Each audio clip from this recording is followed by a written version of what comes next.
वो हटाना था, वो डिजेबल जो आपने अभी खोला था उसको ये रहा इधर इधर ऊपर। हाँ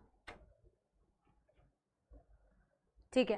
good evening good evening good evening, hello hello hello, नमस्कार, रिफ्रेश करना, good morning, good evening good evening good evening, यहाँ चैट्स इनेबल कर रहे थे, yes, good evening good evening, hi बच्चों, हेलो बच्चों, hello everyone, hello everyone, am I audible, am I visible, all my प्यारे प्यारे जग से न्यारे बच्चों को क्या नजर आ रही हैं आपकी प्यारी प्यारी जग से न्यारी मैम?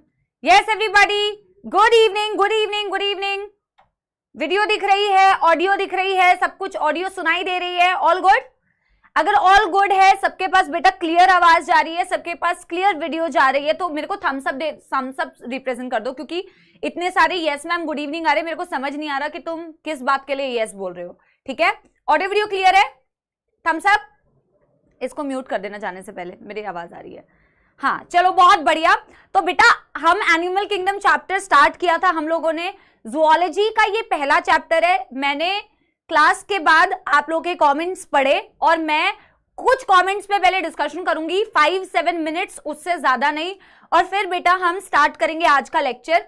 ठीक है, जो आप लोगों के मन में कंफ्यूजन थी या जो आप लोगों की प्रॉब्लम थी उस पर थोड़ा सा डिस्कशन करेंगे, ताकि बेटा आप लोगों का ही फायदा हो। ठीक है, क्योंकि स्टूडेंट्स ऑलवेज कम फर्स्ट, और अगर स्टूडेंट्स को कोई चीज रिक्वायर्ड है तो उस चीज के लिए हम क्या कर सकते हैं उस पर थोड़ा सा बात करेंगे। पर मेरे को एक बात बताओ, पढ़ाई करके आए हो? जो मैंने आपको कहा था कि हम आज की क्लास में पढ़ने वाले हैं, क्या आप वो एनसीईआरटी से पढ़ के आए हो? क्या आप एनसीईआरटी खरीदने के बारे में सोचा, खरीद लिया? 1-2 क्लासेस तो अभी स्लो चलेंगी तो कोई बात नहीं बेटा, इसके बाद तो हमें धीरे धीरे पेस पकड़ना है, तो एनसीईआरटी खरीद लो। ठीक है, यस। कई बच्चों ने कमेंट्स में ये लिखा था कि मैम हम चैप्टर 4 से क्यों स्टार्ट कर रहे हैं, क्योंकि बेटा ज़ूलॉजी, मैं ज़ूलॉजी पढ़ा रही हूं आपको, और ज़ूलॉजी का जो चैप्टर 4 है वही ज़ूलॉजी का, बायो में जो आपके चैप्टर 4 दिया हुआ है वही ज़ूलॉजी का पहला चैप्टर है। पहली क्लैरिटी मैं ये दे रही हूं। ठीक है, जिन बच्चों को ये कंफ्यूजन थी कि हम एनिमल किंगडम से क्यों स्टार्ट कर रहे हैं, बिकॉज आपके बायो में बॉटनी ज़ूलॉजी जो डिवाइडेड है, पहले 3 चैप्टर जू के नहीं है, वो बॉटनी के हैं। तो हम बेटा ज़ूलॉजी का पहला चैप्टर से स्टार्ट करें, एनिमल किंगडम। जिनको बेटा टॉपिक्स की क्लैरिटी नहीं है वो पिछला सेशन देख लो। बाकी जो बहुत ज्यादा बेटा कॉमन डाउट्स आए हैं, आज का टारगेट वैसे होने वाला है बेटा बेसिस ऑफ क्लासिफिकेशन, तो हम आज बेसिस ऑफ क्लासिफिकेशन से स्टार्ट करेंगे। ठीक है, बेसिस ऑफ क्लासिफिकेशन कल तो हमने बस 5-7 मिनट की पढ़ाई की थी बेटा, सिर्फ एक एनसीईआरटी, क्योंकि कल हमने आपको बेसिक्स बताए थे।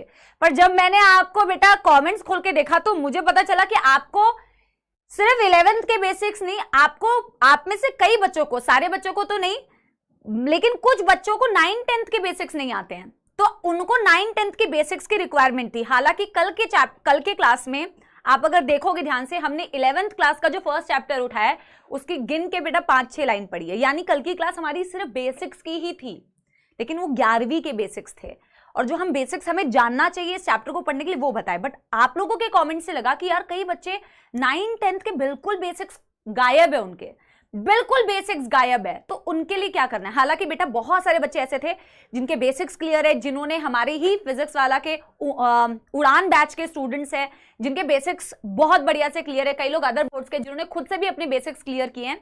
बट ऐसे बच्चों की कैसे हेल्प करनी है जिनके 9th-10th के बेसिक्स क्लियर नहीं है? देखो मैं आपको कमेंट्स दिखा देती हूँ, वैसे मैंने नाम आप लोगों के हटा दिए। देखो कई बच्चों के कमेंट्स थे, मैम बेसिक हमारे क्लियर नहीं है, बेसिक बता दो, एक्सप्लेनेशन इज नाइस। मैम अगर पॉसिबल है तो diversity in living organism chapter पढ़ा दो, जो 9th क्लास का चैप्टर है। ठीक है मैम, 9th-10th के बेसिक्स यूज होने वाले हैं, प्लीज एक बार बता दो। मैम 9th के बेसिक्स बता दो, मैम 9th के एनिमल किंगडम के बेसिक्स बता दो। ठीक है, और ये तो फर्स्ट चैप्टर से क्यों नहीं स्टार्ट किया ये मैंने आपको बता दिया। ठीक है मैम, 10th में सिलेबस कंप्लीट नहीं था, प्लीज उसके लिए हेल्प कर दो मैम। ठीक है, ये कुछ बच्चे जिन्होंने ये कहा है कि मैम अगर हम डिसिप्लिन से पढ़ाई करेंगे तो हमारा पढ़ाई बहुत अच्छा चलेगा, कोई दिक्कत नहीं है।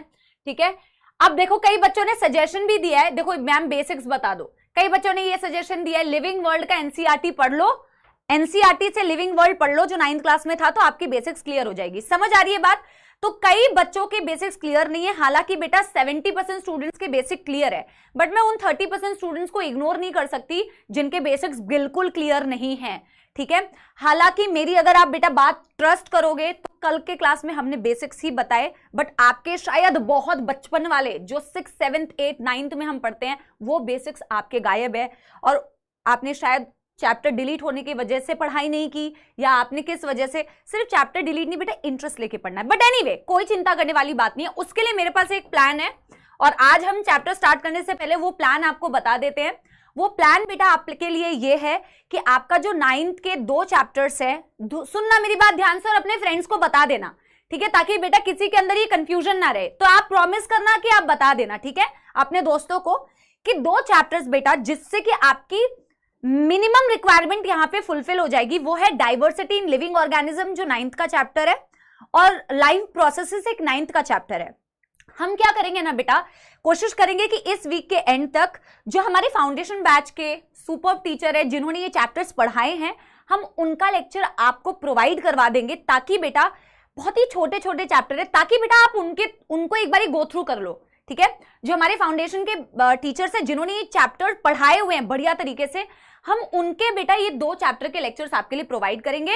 और वो 2 चैप्टर्स बेटा अगर आप एक एक बार गो थ्रू कर लोगे वीकेंड में, वैसे भी 4 दिन की क्लास रखी है ना 11th की, तो आज है ना, फिर फ्राइडे सैटरडे संडे तो तुम्हारा इस हफ्ते खाली है, तो तुम वो चैप्टर के थ्रू गो थ्रू कर लोगे बेटा। क्या ये आपके लिए काम आएगा? हाँ 10th का, चलो 10th का लाइव प्रोसेसेस 10th का है मैम, तो 2 चैप्टर ठीक है, कोई दिक्कत नहीं है। लाइव प्रोसेसेस 10th क्लास का है, मैंने 9th 10th बेटा पढ़ाई नहीं है, तो मेरे को पता नहीं है कि वो 9th का है या 10th का है। लाइव प्रोसेसेस जो 10th क्लास का चैप्टर है, और डाइवर्सिटी इन लिविंग ऑर्गेनिज्म शायद 9th क्लास का है। ये 2 चैप्टर्स बेटा आपको प्रोवाइड किए जाएंगे उन बच्चों के लिए, उन 30% स्टूडेंट्स के लिए जिनके बेसिक्स बिल्कुल जीरो हैं। आपके लिए काम करेगा, ऑसम है, क्लियर है। आप प्लीज बेटा उन लेक्चर्स का जरूर फायदा उठाना, और उनके थ्रू बेटा बिल्कुल बिल्कुल बेसिक्स अपने क्लियर करके आना। हालांकि मैं आपसे बार बार कह रही हूं कि मैं जो चैप्टर आपको पढ़ाऊंगी, कोई भी चैप्टर, उसको भी मैं बेसिक लेवल से शुरू करूंगी, ये सोच के कि आपको नहीं आता है, ठीक है। और वही हमने कल किया, जिसकी वजह से हम चैप्टर का बेटा आई थिंक 1% भी हमने पढ़ाई नहीं की थी। अब हम स्टार्ट करें क्या? आज हम स्टार्ट करें, लेकिन हम स्टार्ट करेंगे पहले पिछली क्लास के रिवीजन से, ठीक है। Done done done done. और बेटा बहुत सारे बच्चों के बहुत प्यारे प्यारे कमेंट्स थे जिनको भी मैंने पढ़ा। मैंने अच्छे कमेंट्स को यहाँ पे नहीं लगाया है, बट मैंने हर एक कमेंट पढ़ा है, मैंने प्यारे कमेंट्स भी पढ़े, और जिनके बेसिक्स क्लियर नहीं है उनके कमेंट्स भी पढ़े, पर कोई दिक्कत नहीं है, ठीक है। तो ये चीज हमने आपके लिए की है, क्योंकि you always come first, but बेटा मेहनत आपको करनी है। और आज बेटा बिल्कुल डेडिकेशन के साथ में, जोश के साथ में, प्यार के साथ में बेटा पढ़ाई करेंगे, और हर एक चीज को क्लास में समझेंगे। जैसा कि आपके मित्रों को बेटा क्लास में याद होता है, तो आपको भी क्लास में याद हो सकता है, चाहे आपके बेसिक्स थोड़े से वीक क्यों ना हो। मैं आपको कोशिश करूंगी कि आपको भी समझाने की मैं उतनी ही पूरी कोशिश करूं, ठीक है। चलो, तो हमने बेटा कल का पहले रिवीजन करते हैं। अपनी बेटा नोटबुक खोलो, और नोटबुक खोल के आज की क्लास लिखने से पहले हम कल का एक बेटा फटाफट से क्विक रिवीजन करते हैं। हमने कल की क्लास में ये कुछ लिखना नहीं है, ये सिर्फ बेटा कान में सुनना है, ठीक है, और दिमाग में सुनना है, बिठाना है, ठीक है। देखो हमने क्या बोला था बेटा, कल की क्लास में हमने एनिमल्स के बारे में पढ़ा। हमने कल की क्लास में एनिमल्स, बेटा सारे बच्चे आंसर दे सकते हैं जिन्होंने भी कल की क्लास अटेंड करी है, सिर्फ आंसर देना है, लिखना कुछ भी नहीं है, ये कल की क्लास का रिवीजन है। हमने बेटा एनिमल्स के बारे में कहा, एनिमल्स के बारे में जो भी बेटा वीडियो आपको प्रोवाइड होगी आपके पास नोटिफिकेशन आ जाएगा। अब उसके लिए चिंता मत करो कि कौन से डेट में आ रहा है या कहां पे आएगा, वो सारी नोटिफिकेशन आपके पास आएगी। अभी आप सिर्फ पढ़ाई पे फोकस करो, ठीक है। यस, तो इस तरीके की क्विक रिवीजन को मैम की भाषा में बोला जाता है समाप्ति एक्सप्रेस। तो मैं जिन भी बैच में ऐसे तरीके से रिवीजन कराती हूं, इस रिवीजन के लिए मैंने क्या नाम रखा है बेटा, समाप्ति एक्सप्रेस। तो आप हमेशा इसको बोलेंगे समाप्ति एक्सप्रेस चला रहे हैं, ठीक है। हमने बोला यार एनिमल्स जो होते हैं, हम सारे एनिमल्स है बेटा, राइट। आपको मैंने कई सारे एनिमल्स की कल बेटा फोटो दिखाई थी, और मैंने आपसे कहा था शाबाश मेरे बच्चों, वेरी वेरी गुड, आप सब एक आंसर दे रहे हैं, मल्टी सेल्यूलैरिटी। मैम ने आपको बताया था कि हम सारे एनिमल्स यार, सारे एनिमल्स बिना किसी एक्सेप्शन के बहुत सारे सेल से मिलके बने हैं, और ये बहुत सारे सेल से मिलके बनने के वर्ड को, टर्म को हम क्या बोलते हैं बेटा, हम कहते हैं हम सारे हैं मैम मल्टी सेल्यूलर। ये बात कही थी बच्चों। और मैंने इसका बेटा इंग्लिश मीनिंग भी आपको बताया। मल्टी मीन्स हम मेनी, सेल्यूलर मतलब होता है बहुत सारे सेल से मिलके बने हैं। इसके अलावा तुम लोगों ने कई सारी प्रॉपर्टी बताई जो पाई जा सकती है, जिसमें मैंने आपको बताया अपन रिप्रोड्यूस कर सकते हैं, हमारे में ग्रोथ दिख सकती है मैम, लोकोमोशन दिख सकता है। सारे नहीं करते हैं, कौन नहीं करता है वो मैं आगे आपको बताऊंगी। लोकोमोशन का मतलब समझाया था कि यार मैम एक जगह से दूसरी जगह जाना, एक जगह से दूसरी जगह मूव कर जाना, इसे लोकोमोशन कहते हैं। फिर हम हेट्रोट्रॉप्स होते हैं, हम प्लांट्स की तरह बेटा फोटोसिंथेसिस तो नहीं कर सकते ना, तुम में से कोई जादू है जिससे जिसको धूप से एनर्जी मिलती हो, राइट? धूप is the secret of my energy, वैसा तो नहीं है। तो अपन फोटोसिंथेसिस नहीं कर रहे हैं, हमें या तो प्लांट पे डिपेंड होना पड़ता है, किसी और एनिमल पे डिपेंड होना होता है फॉर द फूड। हम हेट्रोट्रॉप्स होते हैं, हम खाना पहले खाते हैं यानी पहले इंजेस्ट करते हैं फिर डाइजेस्ट करते हैं। हाँ, होलोजोइक होते हैं। ऐसी हमने कुछ साधारण बातें करी थी बेटा, एनिमल्स की प्रॉपर्टीज हमने लिखी थी। फिर मैंने आपसे कहा था बेटा मेरे को आप बताओ, मैं आपके थ्रू रिवीजन कराऊंगी, ठीक है? आप मुझे बताओ बेटा, मैंने मल्टी सेलुलैरिटी के लिए एक वर्ड यूज किया था जब मैंने पूरे एनिमल किंगडम को क्लासिफाई किया था, मुझे उस वर्ड का नाम जानना है। सारे बच्चे बेटा सच्ची सच्ची दिल से आंसर देंगे। दिल से तो क्या आंसर दोगे बेटा, दिमाग से ही दे पाओगे यहाँ पे। तो उसके लिए मैंने एक वर्ड यूज किया था कि सारे एनिमल्स को आप क्या लिख सकते हो, क्या जोआ लिख सकते हो। शाबाश मेरे future doctors, very very good my arjuna, शाबाश बेटा, बहुत सही आंसर। मैम आपने कहा था हम सारे क्या होते हैं, मेटाजोआ। मेटाजोआ, ये मेटा का वर्ड जो आया है ये मल्टी सेल्यूलैरिटी से आया है। बहुत सही आंसर दे रहे हो बेटा, पढ़ के आए हो। मैम हम सारे होते हैं मेटाजोअन्स। आप लोगों को, कई सारे बच्चों को ये जो क्लैरिटी नहीं थी हायरार्की की, वो भी आपको बेटा उन चैप्टर से क्लियर हो जाएगा। बट मैं फिर से बता देती हूं कि मैंने आपको बताया था बेटा कि जैसे बेटा प्लांट किंगडम होता है ना, kingdom is a category, is a hierarchy में एक आपने उसको एक नाम दिया, एक पोजीशन दी है, एक डेजिग्नेशन दिया है। जैसे बेटा आर्मी में अलग अलग डेजिग्नेशंस होती है ना, लेफ्टिनेंट होते हैं, फिर कैप्टन होते हैं, मेजर होते हैं, ये उनकी डेजिग्नेशन है, इनकी हायरार्की है।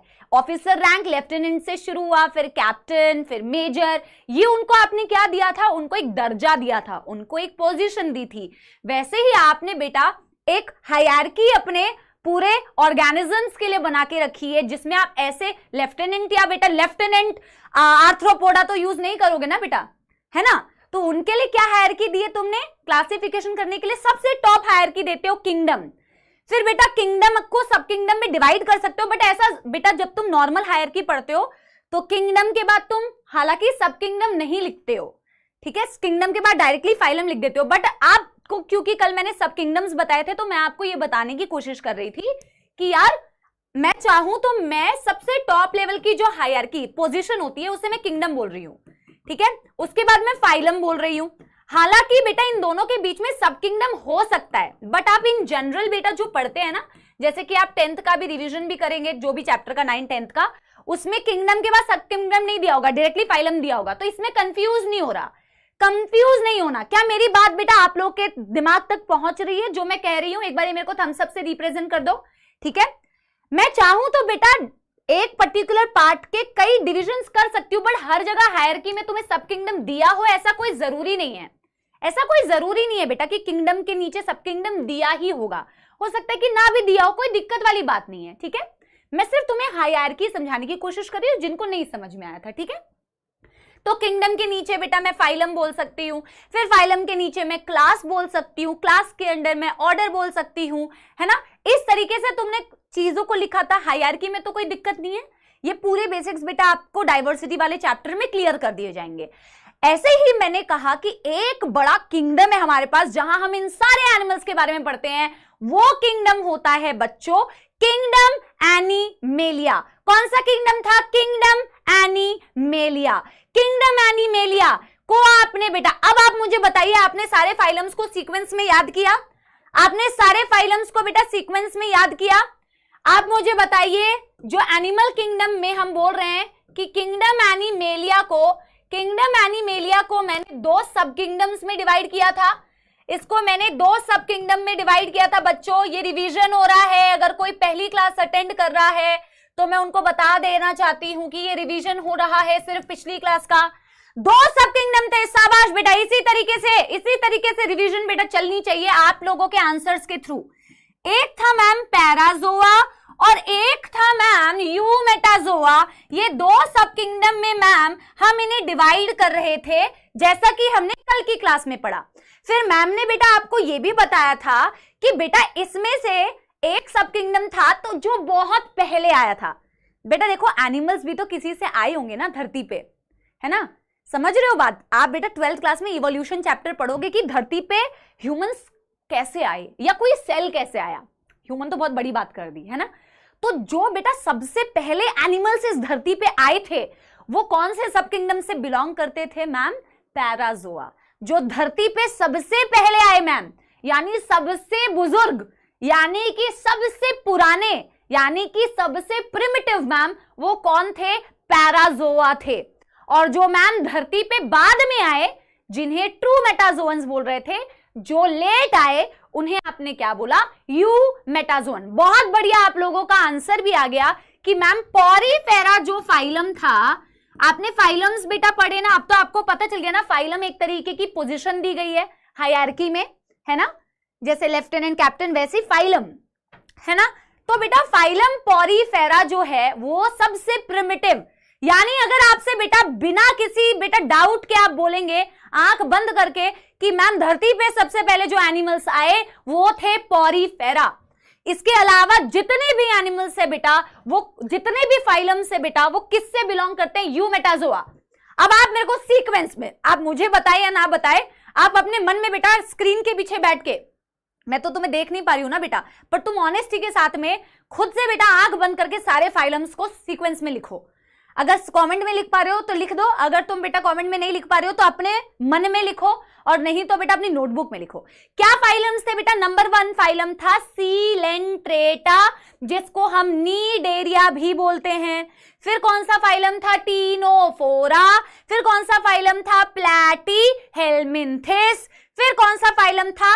एस्केहेल्मिन्थिस। कई बच्चों को इसकी प्रोनाउंसिएशन नहीं आ रही थी, एस्केहेल्मिन्थिस या नीमैटहेल्मिन्थिस। उसके और भी नाम होते हैं, मैं आगे जब फाइलम पढ़ाऊंगी तो बताऊंगी। फिर आता है एनेलिडा, फिर आता है आर्थ्रोपोडा, फिर आता है मॉल्यूस्का, फिर आते हैं echinodermata, Hemichordata and Chordata. Sequence में सबको बेटा नाम याद हुए, कल मेहनत करके आए होगे, पढ़ाई करके आए होगे, तो सारे फाइलम सीक्वेंस में आपको याद हो गए। बढ़िया बात है, क्लियर बात है, फाइलम्स तो सारे याद हो गए। चैप्टर स्टार्ट कहां से होता है? चैप्टर स्टार्ट होता है इस टॉपिक से जो हमने सिर्फ बेटा थोड़ा सा आपको इंट्रोड्यूस करवाया था। आज हम बेटा यहां पढ़ेंगे, बट मुझे आपको बहुत सारे बेसिक्स बताने पड़ेंगे, क्योंकि आप लोगों के बेसिक्स क्लियर नहीं है, तो जब तक वो 2 चैप्टर्स नहीं आते बेटा, तो मुझे और ज्यादा आपको बेसिक में लेके जाना पड़ेगा, जो आप आज करेंगे भी, ठीक है? तो हमने क्या बोला कि यार इतने एनिमल्स है यार, फाइलम पॉरीफेरा, सीलेंट्रेटा, टीनोफोरा, दुनिया में इतने एनिमल्स है यार, अगर मैंने इनको क्लासिफाई नहीं किया, अगर मैंने इनको कैटेगराइज नहीं किया, तो फिर मेरे लिए एक बहुत बड़ी प्रॉब्लम हो जाएगी। कल को कोई नया एनिमल आया तो मुझे पता कैसे चलेगा कि ये आर्थ्रोपोडा से बिलोंग करता है या कॉर्डेटा से बिलोंग करता है या मॉल्यूस्का से बिलोंग करता है? मेरे को कैसे पता चलेगा? तो यानी कि मैंने एक्चुअल में अपने काम को आसान किया इन एनिमल्स की क्लासिफिकेशन करके, कि ये एनिमल अगर है तो ये पॉरीफेरा में ही क्यों है, ये एनिमल है तो ये प्लैटीहेल्मिन्थिस ही क्यों है, ये एनिमल है तो ये एनेलिडा से ही क्यों बिलोंग करता है, ठीक है? तो क्लासिफिकेशन करने का मकसद जो है वो ये है कि इजी अंडरस्टैंडिंग हो, बेटर अंडरस्टैंडिंग हो, आसानी से मैं किसी भी एनिमल की सिस्टमैटिक पोजीशन बता सकूं कि यार ये पर्टिकुलरली कौन से फाइलम से बिलोंग करेगा, कौन से कैटेगरी से बिलोंग करेगा। डन है ना ये?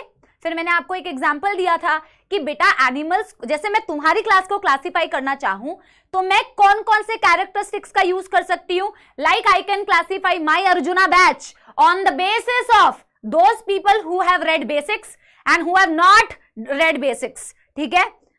ठीक है। दूसरा कैटेगरी ब्लड ग्रुप के बेसिस पर क्लासिफाई कर सकती हूँ, तुम्हारे नंबरों के बेसिस पर क्लासिफाई कर सकती हूँ, ठीक है। फिर तुम्हारे ब्लड ग्रुप के बेसिस पर क्लासिफाई कर सकती हूँ, है ना, हाइट के बेसिस पर क्लासिफाई कर सकती हूँ। तो मैं एक ही क्लास को, सेम इंडिविजुअल्स को अलग अलग बेसिस पर क्लासिफाई कर रही हूँ।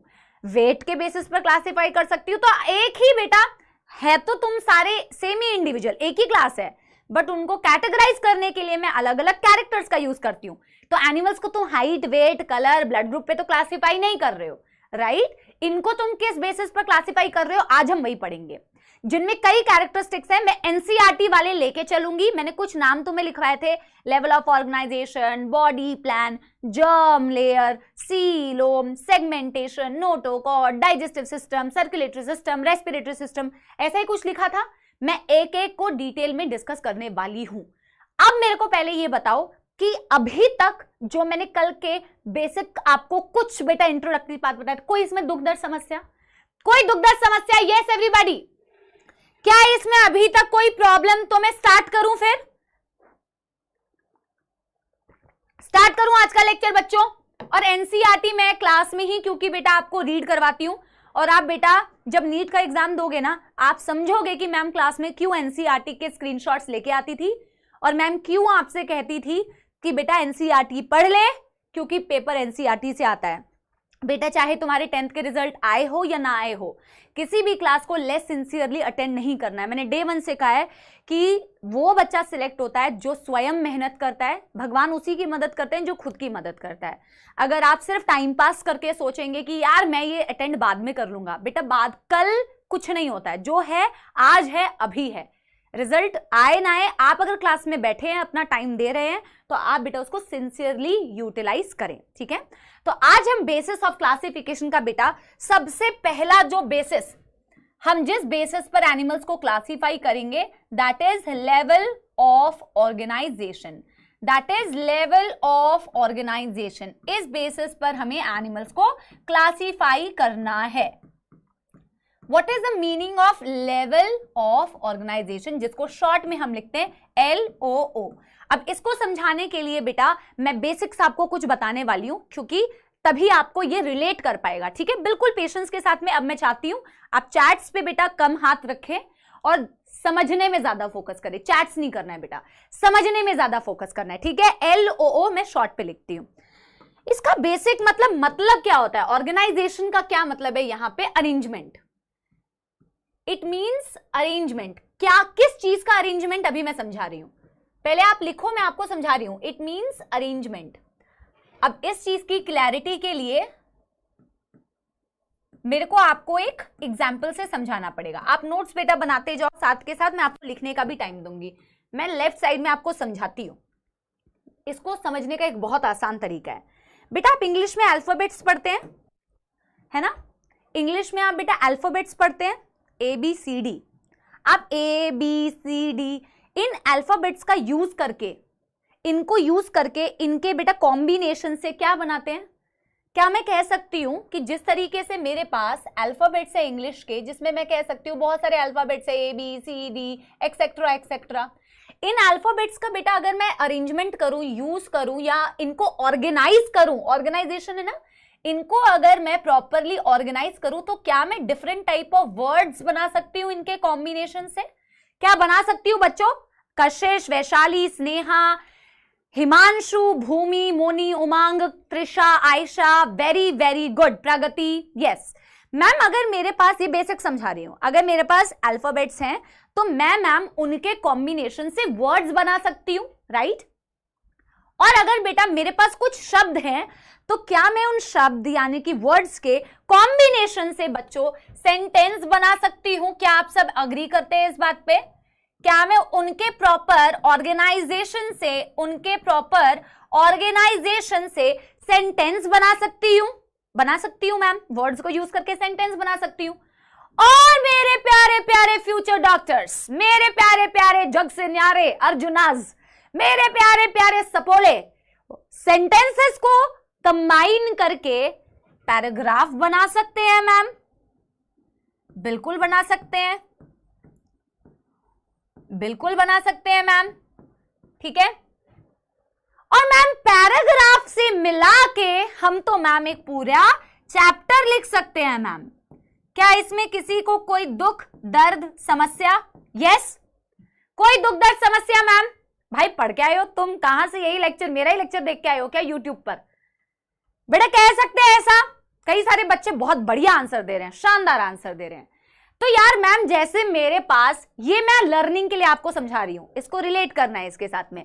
तो जैसे मैं कह रही हूं यार मेरे पास अल्फाबेट से इंग्लिश के, उनके डिफरेंट कॉम्बिनेशन से उनको ऑर्गेनाइज करके, उनसे एक साथ जोड़ के मैं वर्ड्स बना सकती हूँ। वर्ड्स को एक साथ जोड़ के मैम हम क्या बना सकते हैं? सेंटेंस। और मैम सेंटेंस को हम मिला के पैराग्राफ बना सकते हैं, और वैसे ही हम उससे एक चैप्टर बना सकते हैं। अच्छा मैम हम पढ़ के आए हैं, हम खजाना से भी पढ़ के आए हैं, हम बुक से भी पढ़ के आए हैं, बहुत सारी बात। चलो बढ़िया है, पढ़ के आना इज अ बेसिक थिंग, वो इंपॉर्टेंट है, कहीं से भी पढ़ के आओ।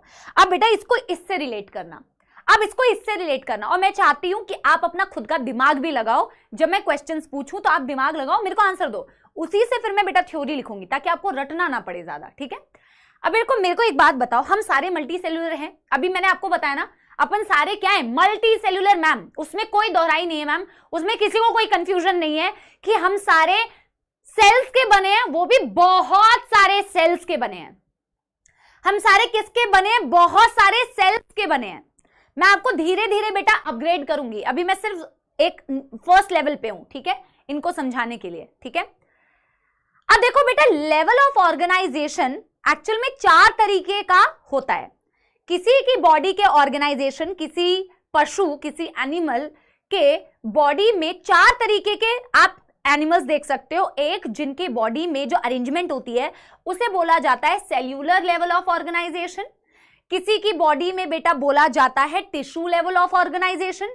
किसी की बॉडी में बेटा बोला जाता है ऑर्गन लेवल ऑफ ऑर्गेनाइजेशन, और किसी की बॉडी में बोला जाता है organ system level of organisation. आप ये बेसिक 4 तरीके के अरेंजमेंट किसी भी एनिमल में पढ़ेंगे। इनका क्या मतलब है समझाती हूं। कौन कौन से बताए मैम ने? Ma'am cellular grade of organisation, ma'am organ level of organisation, sorry tissue level of organisation, फिर ऑर्गन लेवल ऑफ ऑर्गेनाइजेशन, फिर ऑर्गन सिस्टम। तो अगर मैं बेसिक आपको समझाऊं तो कुछ इस तरीके की होगी बेटा। जैसे मैं लेटर्स को बोल सकती हूं, जब मेरे बॉडी में सेल्स हैं सिर्फ, तो मैं बोल रही हूं उनको कि वो मेरे सेल्यूलर लेवल ऑफ ऑर्गेनाइजेशन में आता है। सिर्फ cell cell cell cell, loose loose loose, आपस में लूजली, लूज मतलब उनके बीच में काफी सारा स्पेस है, वो टाइट नहीं है, सिर्फ सेल्स हैं क्योंकि मल्टी सेल्यूलर है। तो जिनके बॉडी में एक्चुअल में सेल्यूलर ऑर्गेनाइजेशन होता है, जिससे मैं अभी डिटेल में पढ़ाऊंगी, सिर्फ सेल्स हैं, तो उनको तुम रिलेट कर सकते हो किससे? अल्फाबेट से। जब कई सारे सेल्स बेटा मिलके एक जैसा काम करेंगे, कई सारे सेल्स मिलके एक जैसा काम करेंगे, कई सारे सेल्स मिलके एक जैसा काम करेंगे, तो जैसे तुमने अल्फाबेट से मिला के वर्ड्स बनाए, वैसे ही तुम बेटा कई सारे एक जैसे सेल्स को मिला के क्या बनाओगे? तुम कई सारे सेल्स को एक साथ मिला के क्या बनाओगे? टिश्यू। बेटा इन्हीं को डिटेल में पढ़ना है, इसी को डिटेल में पढ़ना है बेटा, ठीक है। इन द सेम वे बच्चों, जैसे तुम वर्ड्स का यूज करके सेंटेंस बनाते हो, कई सारे वर्ड्स आपस में मिलके सेंटेंस बनाते हैं, वैसे ही बच्चों अगर मैं कई सारे टिश्यू को एक साथ मिला दूं तो वो मेरा क्या बनाएंगे बेटा? वो मेरे बॉडी में या किसी भी एनिमल की बॉडी में क्या बनाने लगेंगे बच्चों? ऑर्गन बनाने लगेंगे। यानी सेल्स के एक से कॉम्बिनेशन से टिश्यू बनता है, टिश्यू बेटा के कॉम्बिनेशन से ऑर्गन बनने लग गया, और ऑर्गन बेटा जब एक साथ कई काम करते हैं मिलके तो बनाते हैं बेटा वो ऑर्गन सिस्टम। क्या बनाते हैं? Organ system. और ऑर्गन सिस्टम बेटा कई सारे ऑर्गन सिस्टम से मिलके एक कंप्लीट एनिमल, एक कंप्लीट ऑर्गेनिज्म बना होता है मेरे बच्चों। समझ रहे हो? का समझे मेरे बच्चों? बेसिक समझ में आया कि नहीं? समझ गए? बेसिक समझे? इन्हीं को हमें डिटेल में डिस्कस करना है। तो जैसे आपके वर्ड्स बने थे अल्फाबेट से, वैसे ही टिश्यू बना कई सारे सेल्स के एक साथ काम करने से। जैसे सेंटेंस बना कई सारे वर्ड्स की कॉम्बिनेशन से, वैसे ही आपके ऑर्गन बने कई सारे टिश्यू के कॉम्बिनेशन से, वैसे ही ऑर्गन सिस्टम बना कई सारे ऑर्गन के कॉम्बिनेशन से। और अगर ये बात बेटा सारे अर्जुनास को समझ आई तो ठोको ताली इन द चैट बॉक्स। समझ गए बच्चों, समझ गए? ये बेसिक बेटा 4 आपके ऑर्गेनाइजेशन का लेवल होता है अकॉर्डिंग टू एनसीईआरटी। या तो किसी की बॉडी के अंदर बेटा सेल्स होंगे, या तो किसी की बॉडी के अंदर बेटा टिश्यू होगा, या तो किसी की बॉडी के अंदर बेटा ऑर्गन होगा, या किसी की बॉडी के अंदर ऑर्गन सिस्टम होगा, जिसे मैं आपके लेवल ऑफ ऑर्गेनाइजेशन में डिस्कस करने वाली हूं। क्लियर है बच्चों? आप अपने बेटा टेबल में सामने पानी रखा करो, और अगर आपको नींद की झपकी आए, हालांकि मैम की आवाज तो काफी तेज होगी और उसमें आपको झपकी तो कतई नहीं आएगी, फिर भी बेटा कई लोग बेटा खुली आंखों से भी उनके पास पावर होता है कि वो खुली आंखों से भी सो जाते हैं, ठीक है? तो आप बेटा पानी रखो और नींद ना आए, ठीक है? मैम तो बेटा नींद भगाने के लिए पानी नहीं पीती है, मैम के गले में हमेशा बैंड बजी रहती है, तो मैम गर्म पानी पीती है, ठीक है? तो हम बेटा सबसे पहला लेवल ऑफ ऑर्गेनाइजेशन चालू करें।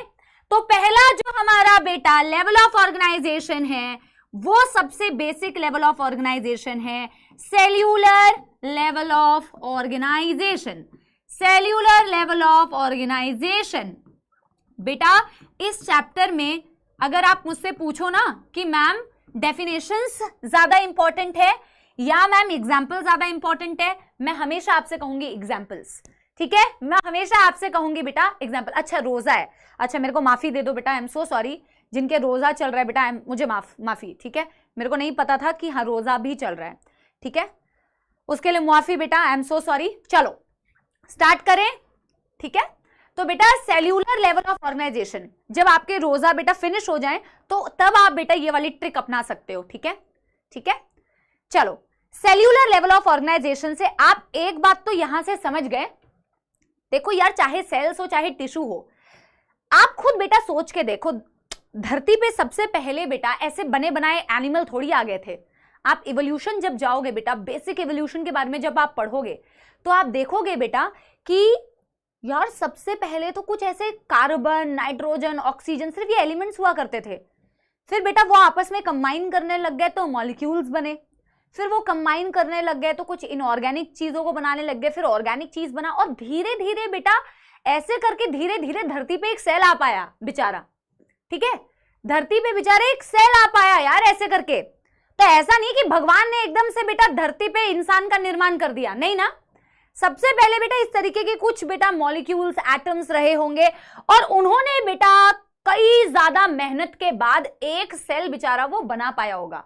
फिर बेटा ऑफ कोर्स यूनिसेल्युलैरिटी आई, मतलब ऐसे ऐसे प्राणी जो सिर्फ सिंगल सेल के थे, और फिर तो बेटा ऐसे एनिमल्स आए जिनमें मल्टी सेल्युलैरिटी थी, राइट? बेटा अच्छे बच्चे स्पैमिंग नहीं करते बेटा, मत करो। अगर अच्छे बच्चे हो, जेन्युइन बच्चे हो, जीवन में बेटा कुछ करोगे। देखो मेरे बोलने से सारे बच्चे तो अगर समझ जाते तो क्या बात थी, लेकिन अच्छा कोई बच्चा होगा, समझदार बच्चा होगा तो स्पैमिंग नहीं करेगा, ठीक है? स्पैमिंग मत करो बेटा, स्पैमिंग नहीं करते बेटा, ठीक है? लव ऑल ऑफ, मतलब love all the people around you, don't do this spamming, don't do this spamming, ठीक है? देखो हम क्या बोल रहे हैं बेटा, हम बोल रहे हैं कि जिनके सेल्यूलर लेवल ऑफ ऑर्गेनाइजेशन होता है, पहले मैं बेटा डेफिनेशन लिख रही हूं, ठीक है? डेफिनेशन में एनिमल्स, आप मेरे साथ साथ में लिखो बेटा और समझते भी जाओ। Animals in which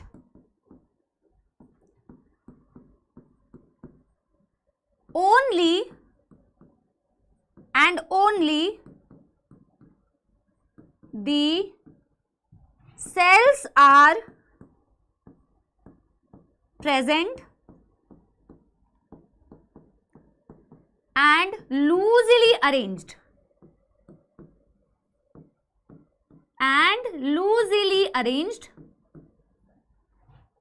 not forming a tissue, not forming a tissue. समझ आ रही है बात? क्या लिखा मैंने? जिनके पास सेल्यूलर लेवल ऑफ ऑर्गेनाइजेशन होता है, जिनके पास बेटा सेल्यूलर लेवल ऑफ ऑर्गेनाइजेशन होता है, उनकी बॉडी में बेटा सिर्फ और सिर्फ बेटा क्या होते हैं? सेल्स होते हैं। बेटा मैं आपको प्यार से बोल रही हूं, अब जो भी बच्चा स्पैम करेगा, मेरे पास ऑप्शन है, और अगर आप बेटा स्पैमिंग करोगे आप परमानेंटली ब्लॉक हो जाओगे, ठीक है।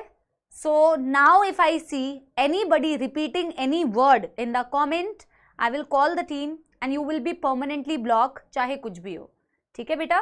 पढ़ाई हम करने आए हैं, हम पढ़ाई करेंगे, सिर्फ पढ़ाई पे फोकस करना है, ठीक है ना। यस तो बेटा हमने क्या बोला कि जिनके बॉडी में सिर्फ और सिर्फ बेटा सेल्स होते हैं, और वो सिर्फ और सिर्फ बेटा सेल से बने होते हैं, और उनका सेल्स बेटा टाइट से पैक नहीं है। जैसे कि बेटा आप यहां पे देखो, आप यहां पे देखो बेटा, और समझना मेरी बात को बेटा, ऐसा थोड़ी है। जैसे कि मैंने बोला कि इस चैप्टर में क्या है बेटा, इस चैप्टर में एग्जाम्पल्स बहुत इंपॉर्टेंट है। तो एग्जाम्पल मतलब किस फाइलम में कौन से लेवल का ऑर्गेनाइजेशन होता है। जितने फाइलम्स हमने पढ़े ना बेटा कि Porifera, Coelenterata, Ctenophora, Platyhelminthes, Hemichordata, Chordata, जितने भी फाइलम्स हमने पढ़े, हमें ये एग्जांपल पता होना चाहिए कि मैं सेल्स बोल रही हूं अगर सेल्यूलर ग्रेड ऑफ ऑर्गेनाइजेशन तो वो किस फाइलम में है, अगर मैं टिश्यू ग्रेड ऑफ ऑर्गेनाइजेशन बोल रही हूं तो वो किस फाइलम में है, अगर मैं ऑर्गन बोल रही हूं तो वो किस फाइलम में। एग्जाम्पल बहुत ज्यादा इंपॉर्टेंट है। मैं साइड हो जाऊंगी बेटा, मैं लिखने दूंगी, तो वो बहुत ज्यादा इंपॉर्टेंट है बेटा। याद करना कि सेल्यूलर ग्रेड ऑफ ऑर्गेनाइजेशन किस में मिलता है। जैसे कि मैं आपको पहले से बता रही हूं कि पॉरीफेरा में मिलता है सेल्यूलर ग्रेड ऑफ ऑर्गेनाइजेशन। बेटा मैंने आपको पिछले दिन एक वर्ड बताया था ना, डिवीजन ऑफ लेबर, किसी को याद आ रहा है? मैंने एक वर्ड बताया था ना, division of labour. Division of labour का क्या मतलब मैम ने समझाया था कि यूनिसेलुलर एनिमल से ज्यादा फायदा मल्टी सेलुलर एनिमल्स को क्यों है भाई? क्यों है बेटा मल्टी सेलुलर एनिमल्स को फायदा? क्योंकि मैंने आपसे कहा था जिसके पास बेटा मल्टी सेलुलैरिटी होती है, जिसके पास मल्टी सेलुलैरिटी होती है, खूब सारे सेल्स होते हैं, उसके पास ऑप्शन होता है कि वो नंबर 1 सेल को बोले कि तुम कुछ काम करो, नंबर 2 सेल्स को बोले तुम कुछ काम करो, नंबर 3 सेल्स को बोले तुम कुछ काम करो, नंबर 5 सेल्स को। डिवीजन ऑफ लेबर, काम का आप डिवीजन कर सकते हो, और जहां काम डिवाइडेड हो जाए वहां बेटा फायदा होगा, राइट। अब मैं बोल रही हूं जिनके पास सेल्यूलर ग्रेड ऑफ ऑर्गेनाइजेशन है उनकी बॉडी में बेटा कई सारे सेल्स हैं, लेकिन वो सेल्स क्या पास पास हैं? नहीं, वो सेल्स बेटा दूर दूर है। वो सेल्स ऐसे कुछ बिल्कुल पास पास नहीं है, वो सेल्स दूर दूर हैं, लूजली अरेंज्ड हैं। अगर बेटा पास पास हो जाते और एक जैसे हो जाते तो वो टिश्यू बना लेते, पर इन्होंने टिश्यू तो बनाया नहीं। टिश्यू बनाने के लिए उन सेल्स को बिल्कुल बेटा पास पास होना चाहिए था, और बेटा पास पास होके एक जैसा काम करना चाहिए था, ठीक है, समझ रहे हो? ठीक है, लेकिन ये सेल्स दूर दूर है, ये सेल्स दूर दूर हैं, ये सेल्स दूर दूर हैं। तो बेटा कई सारे सेल्स है, तो यहां पे भी बॉडी बनी है क्योंकि मल्टी सेलुलैरिटी ऑब्वियसली, लेकिन ये सेल्स बेटा काफी दूर दूर हैं। और ऑफ कोर्स बेटा किसी का काम है डाइजेशन करना, ठीक है, किसी का काम है भैया डाइजेशन करना, जैसे इस सेल का काम है डाइजेशन करना, इस सेल का काम है बेटा रिप्रोडक्शन करना, ठीक है, इस सेल का काम है रिप्रोडक्शन करना, इस सेल का काम है भैया रेस्पिरेशन करना। बेसिकली मेरी बात समझ पाए आप? मेरी बात समझ पाए आप? यस, क्या मेरी बात बेटा समझ पाए आप? यस। तो मैं बोल रही हूं कि भैया सेल्यूलर ग्रेड ऑफ ऑर्गेनाइजेशन में कभी आपको अगर पूछा जाए क्या दिख रहा है तो आप बोलोगे कि मैम जिसका नाम ही है सेल्यूलर लेवल ऑफ ऑर्गेनाइजेशन, यानी उनके बॉडी में जो अरेंजमेंट है वो इस तरीके का है मैम कि जहां सेल्स जो है खूब सारे हैं तो सही, लेकिन वो बिल्कुल लूजली प्रेजेंट है, वो आपस में पास पास बिल्कुल नहीं है मैम, वो आपस में पास पास बिल्कुल नहीं है, और इसी कारण से वो टिश्यू भी नहीं बना पा रहे।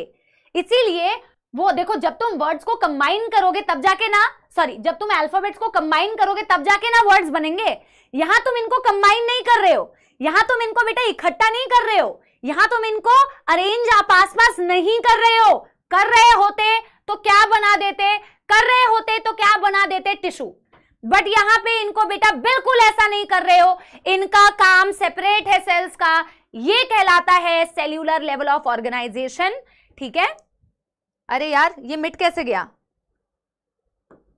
हाँ ठीक है, मैं एग्जाम्पल लिख देती हूं कौन से फाइलम में आपको दिखता है, और जैसा कि मैंने आपसे हमेशा कहा है बेटा examples are very very important. The only phylum बेटा where you will see the cellular level of organisation is phylum Porifera. और बेटा मैंने आपसे कल की क्लास में कहा था कि बेसिस ऑफ क्लासिफिकेशन जो है इस चैप्टर का सबसे इंपॉर्टेंट टॉपिक है। ये क्यों है सबसे इंपॉर्टेंट टॉपिक, ये आप तब समझ पाओगे जब एक्चुअल में चैप्टर के हम बीच में पहुंच जाएंगे। जब मैं आपको फाइलम्स पढ़ाना स्टार्ट करूंगी ना, तब आपको बेटा ये समझ में आएगा कि मैम ने क्यों कहा था कि बेसिस ऑफ क्लासिफिकेशन इस चैप्टर का सबसे इंपॉर्टेंट पार्ट है। तो इसको बिल्कुल ध्यान से सुनना। मैं पॉरीफेरा फाइलम में कौन कौन से एनिमल्स आते हैं ये आपको अभी नहीं बताऊंगी बेटा, वो जब मैं आपको फाइलम पढ़ाऊंगी तब बताऊंगी। मैं आपको बेटा 2 मिनट का टाइम दे रही हूं, मैं आपको 2 मिनट का टाइम दे रही हूं बेटा, आप इसको फटाफट से नोट कीजिए, फिर मैं आगे बढ़ूंगी। आप इसको नोट कीजिए, ठीक है, आप इसको नोट कीजिए। जिन्होंने नोट कर लिया है वो रिवाइज कीजिए, ठीक है, जल्दी से। Yes everybody, yes everybody.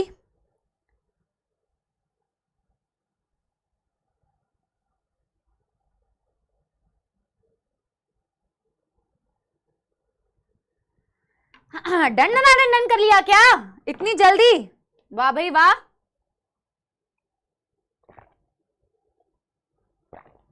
फिर भी मैं बेटा 2 मिनट का टाइम दे रही हूं। कई बच्चे क्या करते हैं ना बेटा, जब मैं मतलब समझा रही होती हूं तो वो सिर्फ समझ रहे होते हैं, तो मैं उनके लिए भी थोड़ा सा टाइम देना चाहती हूं ताकि वो भी नोट कर ले, ठीक है।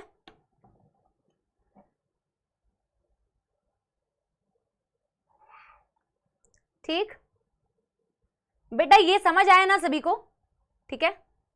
हम बेटा सारे जो लेवल ऑफ ऑर्गेनाइजेशन है उसको पढ़ने के बाद वापस से उस चीज को रिवाइज करेंगे। अभी हम पहले 1 बाय 1 सारे लेवल्स को पढ़ते हैं और फिर हम सारा लेवल पढ़ने के बाद उसको एक बारी क्विक रिवीजन कर लेंगे, ठीक है। ठीक, done done done done everybody, done done done done. चलो अब बेटा देखो, सेल्यूलर लेवल ऑफ ऑर्गेनाइजेशन में तो हमने बोला कि भैया सेल्स पास पास थे नहीं, सेल्स थोड़े दूर दूर थे और सेल्स आपस में कंबाइन करके टिश्यू नहीं बना रहे थे, ठीक है। सेल्स आपस में कंबाइन करके टिश्यू बिल्कुल भी नहीं बना रहे थे। लेकिन जो अगला लेवल ऑफ ऑर्गेनाइजेशन है जिसे हम क्या बोलते हैं, जिसे बेटा हम क्या बोलते हैं, जिसे हम बोलते हैं मैम, जिसे हम बोलते हैं मैम टिश्यू लेवल। हमने ए डाला है तो बी डाल दूं, हाँ ए डाला है ना, यस। ओनली 1 एग्जाम्पल, यस बेटा, बेटा only 1 example of the phylum. सब्र करो, अभी तुम्हारे पास बहुत एग्जाम्पल याद रखने के लिए, अभी बहुत एग्जाम्पल है, सब्र करो, हाँ ठीक है। करें आगे, ठीक है। टिश्यू लेवल ऑफ ऑर्गेनाइजेशन लिख लिया ना आप लोगों ने। चलो नंबर 2 है बेटा B, tissue level of organisation. पहले बेटा मेरे साथ ये सेंटेंस लिखना स्टार्ट करो, अभी तो मैं समझा नहीं रही हूं, अभी तो मैं समझा नहीं रही हूं, अभी तो मैं सिर्फ लिखवा रही हूं, तो मेरे साथ साथ में लिख लो, पहले मेरे साथ साथ में लिख लो बेटा टिश्यू लेवल ऑफ ऑर्गेनाइजेशन। पहले मैं डेफिनेशन लिख रही हूं, in animals where similar sales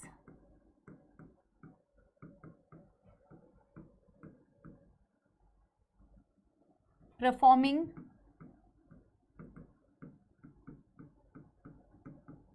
a particular work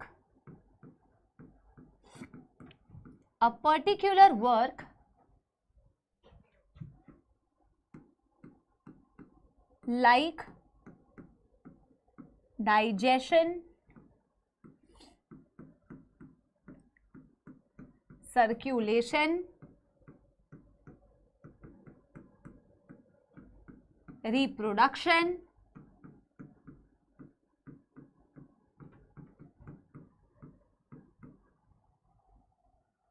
etc. are present together closely.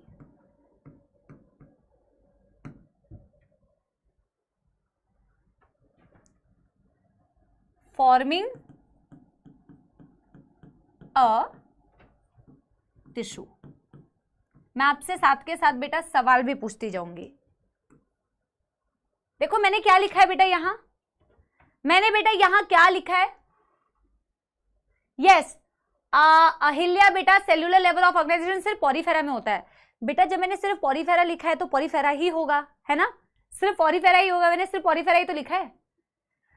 अब देखो बेटा मैंने क्या कहा, मैंने कहा टिश्यू लेवल ऑफ ऑर्गेनाइजेशन में क्या हो रहा है, ऐसे एनिमल्स जहां सिमिलर एक जैसे सेल्स एक पर्टिकुलर फंक्शन कर रहे होंगे और बहुत क्लोजली प्रेजेंट होंगे, वो टिश्यू बना रहे होंगे। आपको मैं डायग्राम से समझाती हूं। जैसे अल्फाबेट्स ने बेटा मिलके क्या बनाया था, जैसे अल्फाबेट्स ने मिलके क्या बनाया, अल्फाबेट्स ने मिलके वर्ड्स बनाए, वैसे ही सेल्स ने जब पास पास आ गए सेल्स तो बेटा उन्होंने मिलके क्या बनाया, उन्होंने मिलके बेटा बनाया टिश्यू। ठीक है, अभी देखो देखो ये, अरे भाई कुछ ज्यादा ही पास हो गए बेटा, ओवरलैप हो गए, ये सेल्स पास आ गए। ऐसे तुम्हें दिखेगा नहीं तो मैं व्हाइट कलर से ऐसे बनाती हूं यार, ठीक है, ये रहे सेल्स,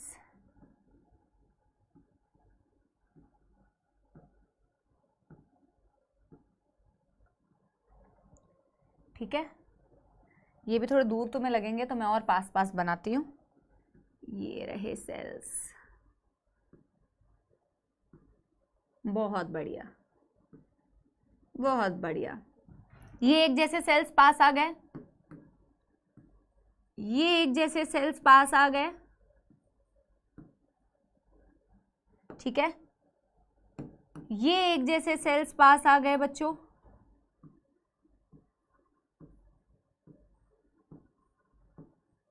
ठीक है। तो जहां आपको दिख रहा है कि similar sales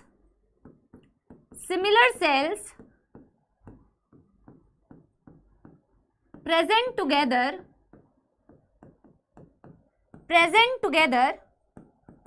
forming a tissue, similar cells present together forming a tissue।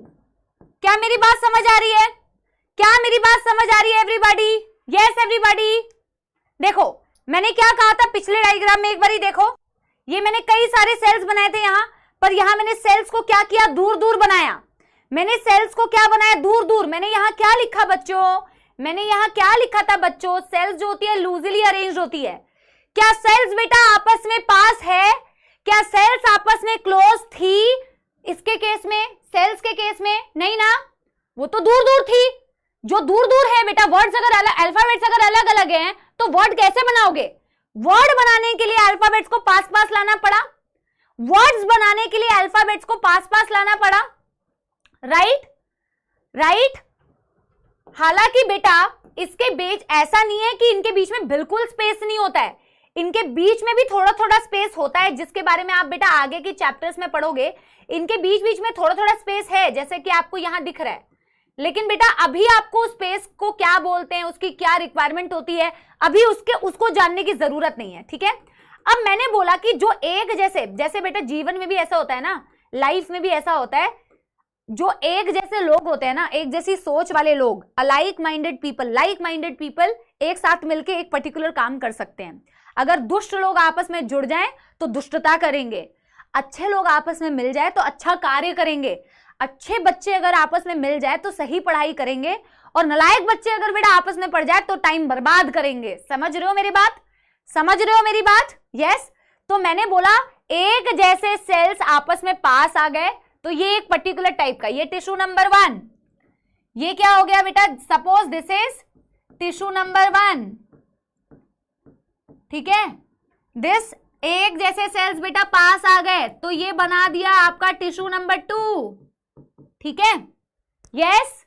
जैसे बेटा ये सेल्स एक जैसे सेल्स थे, ये आपस में पास आ गए तो इन्होंने क्या बनाया, टिश्यू नंबर 3। समझ आ गई मेरी बात। तो बेटा एक जैसे सेल्स आपस में पास आके एक जैसा काम करें, फॉर एग्जाम्पल टिश्यू नंबर 1 में जो सेल्स पास पास आए, फॉर एग्जाम्पल इन्होंने क्या किया, फॉर एग्जाम्पल मैम कह रही है इन लोगों ने डाइजेशन किया, इन लोगों ने एक जैसा कौन सा काम किया मैम, इस वाले टिश्यू के सारे सेल्स मिलकर एक ही जैसा काम कर रहे हैं। डायग्राम नोट करना है बिल्कुल बेटा, मैं डायग्राम प्रैक्टिस थोड़ी कर रही हूं बोर्ड पे, है कि मैम आप अपनी प्रैक्टिस कर रहे हो क्या, बेटा तुम्हें बनाना है, ये तुम्हें समझाने के लिए बना रही हूं, लास्ट तक आते आते भूल जाते हो ना, तो बनाना है, ठीक है। तो बेटा ये क्या बोला मैंने, टिश्यू नंबर 1 के सारे सेल्स ने मिलकर डाइजेशन करा, ठीक है। टिश्यू नंबर 2, ये मैं सिर्फ हाइपोथेटिकल बता रही हूं, टिश्यू नंबर 2 के बेटा सारे सेल्स ने मिलकर बेटा हो सकता है रेस्पिरेशन किया, है ना। टिश्यू नंबर 3 के बेटा सारे सेल्स ने मिलकर फॉर एग्जाम्पल बेटा क्या किया, फॉर एग्जाम्पल रिप्रोडक्शन किया। समझ आ गई बात, समझ आ गई बात बेटा। कोई दुख दर्द समस्या, कोई दुख दर्द समस्या, यस एवरीबॉडी, कोई दुख दर्द समस्या, पक्की बात, ऑल डन, ऑल क्लियर, ठीक है, ठीक है। एग्जाम्पल लिखें, जैसा कि मैंने कहा बेटा एग्जाम्पल सबसे इंपॉर्टेंट है, एग्जाम्पल सबसे इंपॉर्टेंट है। तो ऐसे कौन से एनिमल्स है मैम जहां टिश्यू लेवल ऑफ ऑर्गेनाइजेशन दिखता है, एग्जाम्पल हो गया बच्चों सीलेंट्रेटा। बेटा सीलेंट्रेटा का दूसरा नाम बताना, सीलेंट्रेटा का दूसरा नाम बताना बेटा एक बारी, सीलेंट्रेटा का दूसरा नाम बताना, नीडेरिया। बहुत बढ़िया बच्चों, बहुत ही बढ़िया, बहुत ही बढ़िया, बहुत शानदार।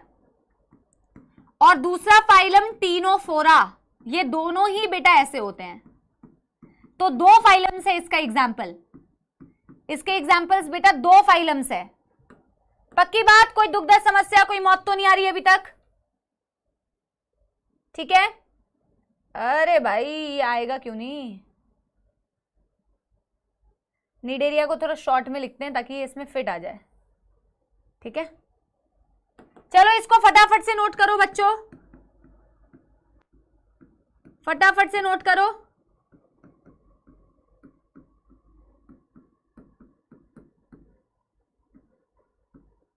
डन डन डन डन करो बच्चों इसको फटाफट से। Yes everybody, yes everybody, yes everybody, फटाफट से फटाफट से फटाफट से।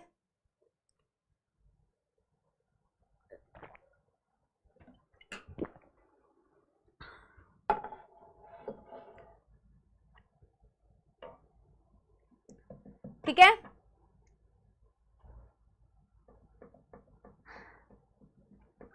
जिन बच्चों ने नहीं लिखा है मैं उसको समय दे रही हूं कि वो लिखें, मैं भी टाइम दे रही हूं बेटा, 2 मिनट का मैं टाइम दूंगी, ठीक है।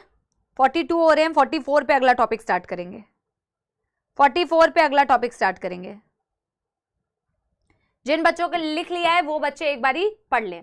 जिन बच्चों को चाहिए कि मैं रिपीट कर दूं तो मैं साइड में खड़े होकर रिपीट कर सकती हूं बेटा, ताकि मैं बोर्ड को ऑक्यूपाई ना करूं, ठीक है। जिनको एक बारी और रिवाइज करना है तो मैं एक बारी रिवाइज करवा रही हूं। अभी तक मैंने आपको बताया कि एनिमल को क्लासिफाई करने के लिए सबसे पहला कैरेक्टर जो मैंने यूज किया बच्चों वो था कि उनके पास किस तरीके का अरेंजमेंट है, किस लेवल का ऑर्गेनाइजेशन है, जिसमें बच्चों मैंने कहा कि नंबर 1 बेटा ऑर्गेनाइजेशन का लेवल होता है अगर बॉडी में सिर्फ और सिर्फ सेल्स प्रेजेंट है और हर एक सेल का कोई ना कोई बेटा फंक्शन है। सेल नंबर 1 का डाइजेशन, सेल नंबर 2 का सर्कुलेशन, सेल नंबर 3 का एक्सक्रीशन, ठीक है। वो सेल्स जो आपस में लूजली एग्रीगेटेड होते हैं, जो इंडिविजुअली कुछ ना कुछ फंक्शन कर रहे होंगे। एक इकलौता फाइलम था cellular level of organisation, that was बेटा क्या, दैट वाज बेटा phylum Porifera. Tissue grade of organisation बेटा ऐसा ऑर्गेनाइजेशन जहां कुछ सिमिलर सेल, एक जैसे सेल्स आपस में मिलकर टिश्यू बना रहे हैं और वो कुछ एक पर्टिकुलर काम कर रहे होंगे। जैसे यहाँ पे व्हाइट वाले बेटा सेल्स मिलके क्या बना रहे हैं, एक पर्टिकुलर टाइप ऑफ टिश्यू जो डाइजेशन कर रहा है, पिंक वाले एक पर्टिकुलर टाइप ऑफ टिश्यू जो बेटा रेस्पिरेशन कर रहे हैं, ग्रीन वाले एक पर्टिकुलर टाइप ऑफ टिश्यू जो रिप्रोडक्शन कर रहा है। और आपके सिर्फ ऐसे 2 फाइलम्स है बेटा जिसमें क्या होगा, जिसमें आपके पास टिश्यू ग्रेड ऑफ ऑर्गेनाइजेशन दिखेगा, दैट इज फाइलम सीलेंट्रेटा और नीडेरिया और फाइलम टीनोफोरा, ठीक है। Done done done done. अब बेटा सब लोगों का हो गया होगा, 44 हो चुके हैं। Yes ma'am it is easy बेटा, एक्चुअली कई बच्चों के लिए इजी होता है, कई बच्चों के लिए नहीं होता है। मैं कभी कभी कमेंट्स में देखती हूँ, मैं आप लोगों से बस ये रिक्वेस्ट करूंगी, कई बच्चे कहते हैं मैम स्पीड कर दो, कई बच्चे कहते हैं मैम स्लो पढ़ाओ, ठीक है। तो बेटा आप समझो कि आप टीचर को ना टॉर्चर कर रहे हो एक तरीके से, क्योंकि टीचर को फिर कंफ्यूज कर रहे हो आप। कुछ बच्चे कहेंगे स्पीड में पढ़ाओ, कुछ बच्चे कहेंगे स्लो पढ़ाओ। बेटा दोनों को एक दूसरे की बात समझनी पड़ेगी। कई बच्चे जल्दी समझ लेते हैं, कई बच्चे धीरे समझते, तो हम दोनों की बात समझ के एक बीच की स्पीड रखते हैं, ठीक है। तो आप प्लीज बेटा इस तरीके का प्रेशर हमारे ऊपर डाल देंगे कि मैम ऐसे पढ़ाओ, मैम फास्ट पढ़ाओ, मैम स्लो पढ़ाओ, तो बेटा बाकी बच्चों के बारे में भी तो सोचो ना। हमारा ही एक मॉडरेट बेटा, हम कितने सालों से पढ़ा रहे हैं, आप अगर हम पे ट्रस्ट नहीं करोगे तो फिर बेटा कैसे चलेगा। हम कितने सालों से सिलेबस कंप्लीट करा रहे हैं, हमारे कितने बच्चे मेडिकल कॉलेज में है ना, तो आपको ट्रस्ट करते हुए चलना है। ये नहीं कि ऐसे पढ़ाओ, फास्ट पढ़ाओ, स्लो पढ़ाओ, ऐसे नहीं होता है बेटा, ऐसे नहीं होता है, ठीक है। चलो, टिश्यू ग्रेड ऑफ ऑर्गेनाइजेशन के बाद बेटा ऐसा लगता है कि कुछ बच्चे खुद ही डॉक्टर हैं, उनको पता है कैसे मेडिकल कॉलेज में जाना है, तो वो बता रहे हैं एकदम टीचर को बैठ के, अरे मैम ऐसे पढ़ाओ, ठीक है। अरे भाई 10वीं से अभी 11वीं में आए हो बेटा, हैं। चलो नंबर 3 बेटा, नंबर थ्री नहीं, सी, दैट इज बेटा ऑर्गन लेवल ऑफ ऑर्गेनाइजेशन। पहले इसकी डेफिनेशन लिखेंगे बेटा, सारे बच्चे मेरे साथ साथ में पहले लिख लिया करो, फिर तुम बोल रहे हो कि मैम, है ना, मेरे साथ साथ लिख लो बच्चों, मेरे साथ साथ।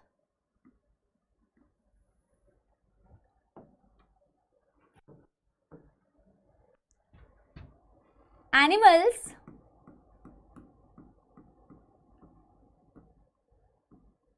where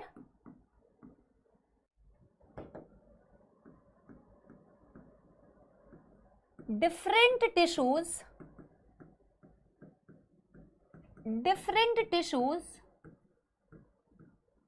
organizes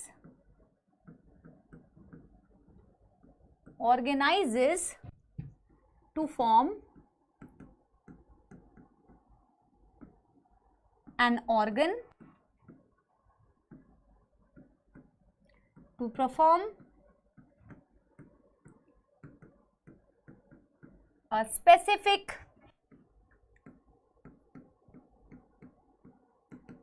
function।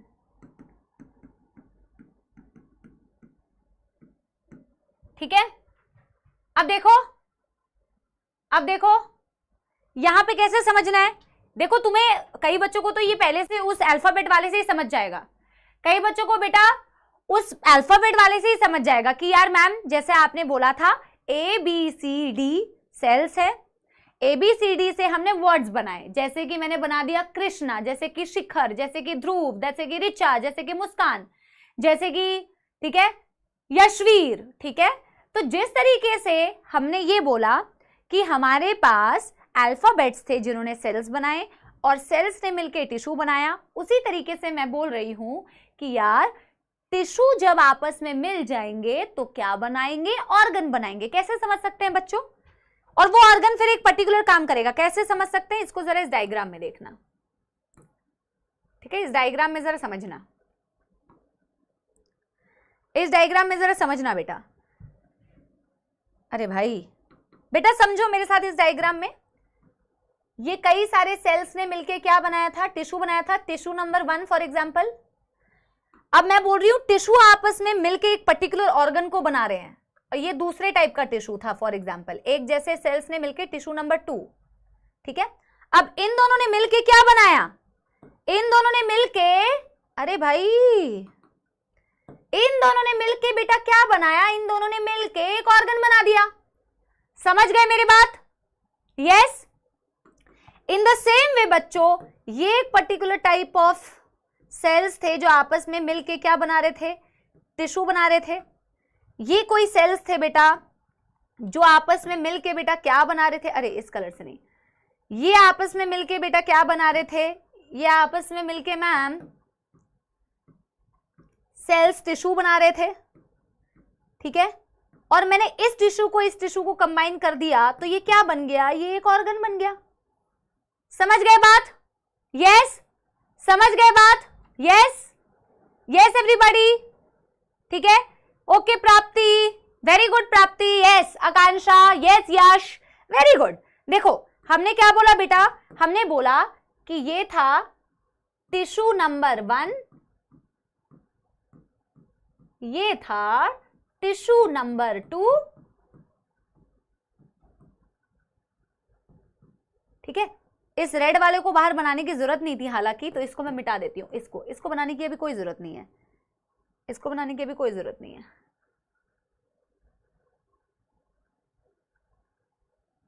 हाँ इतने से ही समझ आ जाएगा आपको, ठीक है।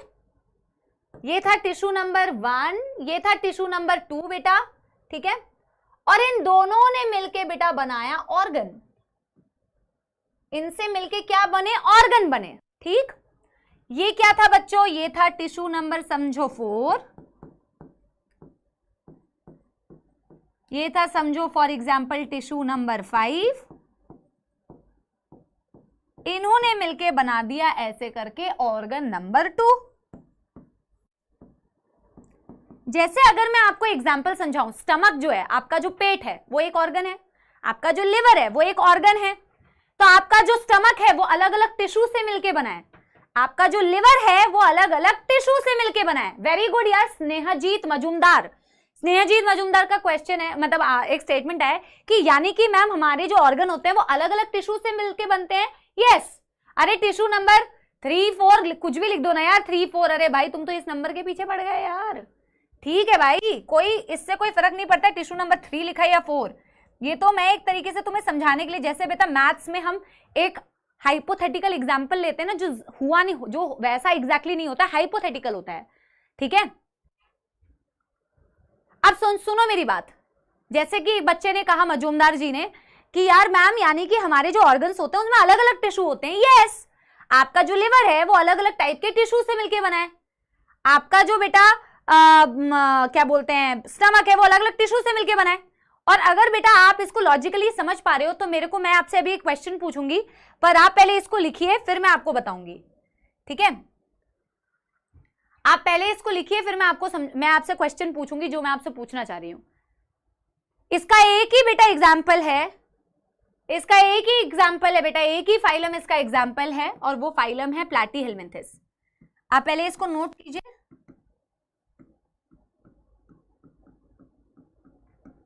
आप पहले इसको नोट कीजिए फिर मैं बेटा आपको वो क्वेश्चन पूछूंगी। अरे इस क्वेश्चन में पोल नहीं कराऊंगी, जब मैं रिवीजन कराऊंगी तो पोल करा दूंगी तुम्हें एकदम। बेटा एनर्जी से भरे हुए हैं हमारे सारे बच्चे, और सारे बच्चों के पास पोल जा नहीं रहा था, ये भी मैंने पढ़ा था। तो कोई बात नहीं, हमारी टीम बेटा इस पे वर्क कर रही है जिससे बच्चों के पास, सारे बच्चों के पास पोल जाए, क्योंकि कई बच्चों के पास पोल जाता नहीं है। ठीक है, चलो पहले यहां तक कर लीजिए। ठीक है,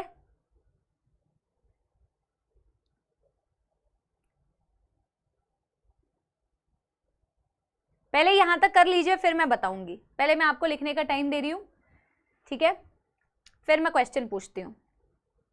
आप सारे फाइलम्स को याद करिए बेटा कि cellular grade of organisation ma'am ने किस में बताया, टिश्यू मैम ने किस में बताया, ऑर्गन मैम ने किस में बताया, और ऑर्गन सिस्टम मैम किस में बताएंगी। ठीक है,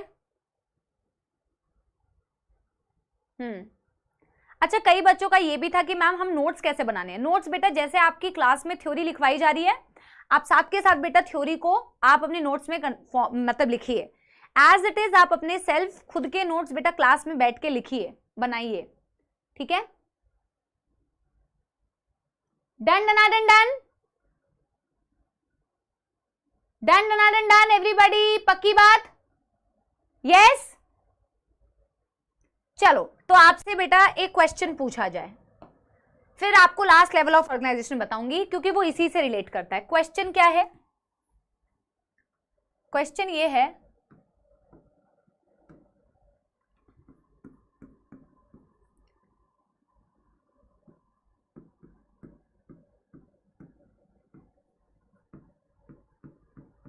लिखने दो। ये देखो थोड़ा सा ऐसा क्वेश्चन है जिसमें आप पता नहीं एप्लीकेशन कर पाएंगे तो शायद आप कर पाएंगे आंसर सही, अदरवाइज सही आंसर नहीं कर पाएंगे। देखते हैं।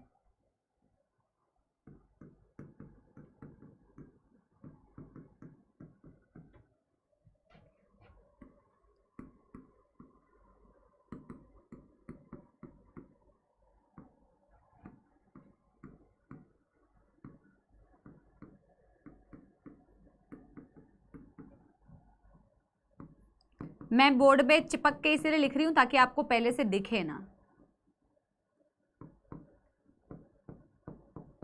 तो आपके लिए ये क्वेश्चन है, इसको आप रीड करिए। जिनके पास पोल नहीं जाएगा तो कोई बात नहीं बेटा, आप कमेंट्स में आंसर दे दो जिनके पास पोल नहीं जा रहा है। ठीक है, चलो पोल क्रिएट करने के लिए मेरे को पहले ये कर देते हैं, 45 सेकंड्स का टाइम एंड स्टार्ट। चलो चलो देखते हैं कितने प्रतिशत भारतीय इसका सही आंसर देते हैं। आप पहले खुद से ट्राई करो, ठीक है, फिर देखते हैं कि कितने बच्चों ने सही आंसर दिया है। बहुत ही बढ़िया यार, बहुत ही बढ़िया। मेरे को कमेंट्स में दिख रहा है वैसे ज्यादातर। फिर तुम क्यों कह रहे हो कि तुम्हें बेसिक्स नहीं आते? आते तो हैं, समझ तो आ रहा है, आंसर देख के तो लग नहीं रहा है। एक दो बच्चे बस शगुन कर रहे हैं आंसर में, बाकी सब बच्चे सही दे रहे हैं। एक दो बच्चे बस थोड़ा सा बेटा शगुन कर रहे हैं, बाकी सब बच्चे बिल्कुल सही आंसर दे रहे हैं। हाँ चलो, पोल का होता है बेटा टाइम समाप्त। Answer option A. देखते हैं कितने प्रतिशत जनता ने ये सही आंसर दिया है। ओ भाई, ए सी और डी क्यों लगा रहे हो भाई? सी और डी कौन दे रहा है? 80%। फिर भी बेटा 18% बच्चे हैं जिन्होंने गड़बड़ करी है। ये तो बहुत गलत बात है बेटा। 80% लोगों ने सही आंसर दिया है, लेकिन फिर भी 20% लोगों ने गलत आंसर दिया है। जिनके पास पोल नहीं आया, अरे भाई पोल बोला तो भैया कई लोगों के पास नहीं आएगा बेटा कमेंट्स में आंसर देने का, कमेंट्स में, ठीक है। इसमें बेटा थोड़ा वर्क चल रहा है ना, आ जाएगा तुम्हारे पास। सुनो मेरी बात, क्या बोल रहे हैं हम? हमने पूछा कि हम अगला सिस्टम क्या पढ़ने वाले हैं? Organ system level of organisation, last है जो। तो मैंने अभी आपसे पूछा कि क्या liver, gall bladder, stomach, intestine etcetera all forms an organ system. क्या ये बात सच है या ये बात झूठ है? तो आपका 80% भारतीयों का सही आंसर आया है, 80% जनता का बेटा बिल्कुल सही आंसर आया। उन्होंने कहा है मैम ट्रू, ये बात बिल्कुल सही है बेटा। लिवर अकेले क्या है? एक ऑर्गन है। गॉल ब्लैडर एक ऑर्गन है, स्टमक एक ऑर्गन है, इंटेस्टाइन एक ऑर्गन है। और जब सारे ऑर्गन मिलके कोई एक पर्टिकुलर काम करने लगे, सारे ऑर्गन मिलके एक पर्टिकुलर काम करने लगे, तो वो क्या बनाते हैं? ऑर्गन सिस्टम बनाते हैं। और यहां पे जो ऑर्गन सिस्टम बन रहा है बच्चों, वो कौन सा सिस्टम बन रहा है मेरे प्यारे बालकों? Digestive system. Digestive system. अगर मैं आपको बोलती आपका हार्ट, आपका blood vessels, artery, when, capillary, ये सारे मिलके कौन सा सिस्टम बना रहे हैं? ये सारे मिलके कौन सा सिस्टम बना रहे हैं? तो आप बोलते हैं मैम सर्कुलेटरी सिस्टम। अगर मैं आपसे बोलती आपकी किडनी, आपका यूरेटर, आपका यूरिनरी ब्लैडर, आपका यूरेथ्रा, ये सारे मिलके बेटा कौन सा सिस्टम बना रहे हैं? तो आप बोलते हैं मैम एक्सक्रीटरी सिस्टम। यार पानी भिजवा देना please, green tea, green tea. हाँ, तो यानी कि बेटा जिस तरीके से आप देखते हैं सेल से मिलके टिश्यू बनता है, टिश्यू से मिलके ऑर्गन बनता है, वैसे ही ऑर्गन्स मिलके आपस में क्या काम करते हैं? ऑर्गन सिस्टम का काम करते हैं, राइट। और बेटा यही सारे ऑर्गन सिस्टम से क्या ऑर्गेनिज्म नहीं बनता? क्या यही सारे बेटा ऑर्गन सिस्टम से तुम खुद नहीं बने? तुम्हारी बॉडी में डाइजेस्टिव सिस्टम है, सर्कुलेटरी सिस्टम है, एक्सक्रीटरी सिस्टम है, नर्वस सिस्टम है, यानी कि एक पूरा ऑर्गेनिज्म कुछ इन्हीं सिस्टम से मिलके बना होता है। तो ठोको ताली अगर समझ में आया बेटा, ये बहुत ही ब्यूटीफुल सा कॉन्सेप्ट, ठीक है। तो बस अब बेटा इसमें ये तो क्वेश्चन था, अब हम लास्ट लेवल ऑफ ऑर्गेनाइजेशन पे पहुंच चुके हैं, that is number D. And here we will be writing beta organ system level of organization. Organ system level of organization. समझ आई बात? बहुत बढ़िया, ठीक है। Organ system level of organization. चलो इसके बारे में लिखते हैं, ठीक है। In animals,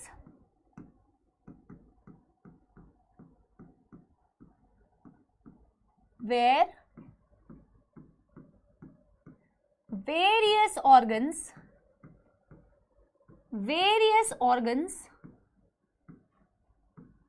are arranged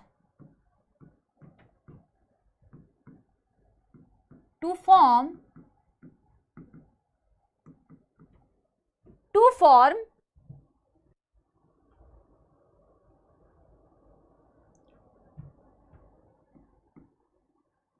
an organ system. Examples लिख सकते हैं हम इसमें, एग्जाम्पल्स लाइक, एग्जाम्पल नहीं, जैसे ऑर्गन सिस्टम के एग्जाम्पल, नहीं तो तुम सोचोगे ये किसके एग्जाम्पल है। कैसे कैसे ऑर्गन सिस्टम हो सकते हैं मैम? जैसे डाइजेस्टिव सिस्टम, जैसे बेटा रेस्पिरेटरी सिस्टम,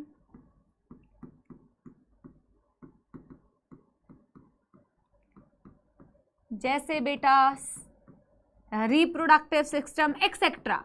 ठीक है, सारे नहीं लिख रहे हैं, एक्सेट्रा। तो क्या आप मुझे इसके फाइलम भी बता सकते हैं? अब तो बेटा ये बिल्कुल डिफिकल्ट नहीं है फाइलम बताना। कोई मुझे बता सकता है इस फाइलम, कौन कौन से फाइलम में ऑर्गन सिस्टम है? क्या कोई मुझे बता सकता है कौन कौन से फाइलम में बेटा, कौन कौन से फाइलम हैं जो ऑर्गन सिस्टम वाले हैं? क्या कोई बता सकता है? यस, बताओ बताओ। ओए नंदिनी, सिर्फ क्या कॉर्डेटा है क्या? Remaining all. एक बच्चे ने बहुत बढ़िया आंसर लिखा है, ग्रीन टी नहीं है भैया? है परसों दूसरा वाला है, नमकीन वाला है। ओहो भैया नहीं,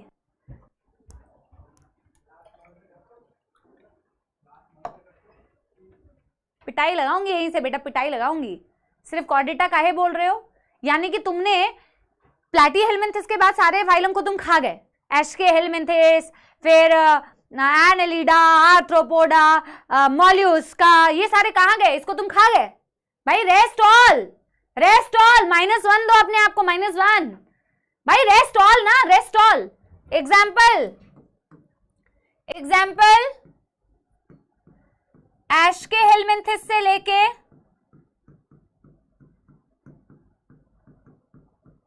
अप टू कॉर्डेटा। क्या समझ आई बात? अप टू कॉर्डेटा मतलब इसके बीच के सारे फाइलम से बेटा। एस्केहेल्मिन्थेस, इसके बीच में कौन कौन से हैं? इसके बीच में कौन कौन से हैं? एस्केहेल्मिन्थेस, एनेलिडा, आर्थ्रोपोडा, मोल्यूस्का, एकाइनोडर्मेटा,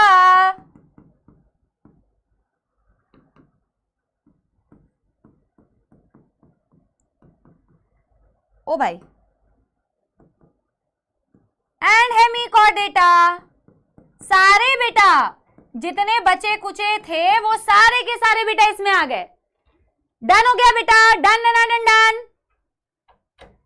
बेटा एक बच्ची कह रही है मैम ये कैसे कैसे नाम है बेटा। अब तभी तो बोल रही हूं, धीरे धीरे धीरे धीरे लर्न करोगे। जब आप डॉक्टर बनेंगे और आप मेडिकल कॉलेज में जाएंगे, एमबीबीएस कॉलेज में, तो आप और बड़े बड़े, शायद आप मैम से भी कई ज्यादा तगड़े नाम बोलेंगे।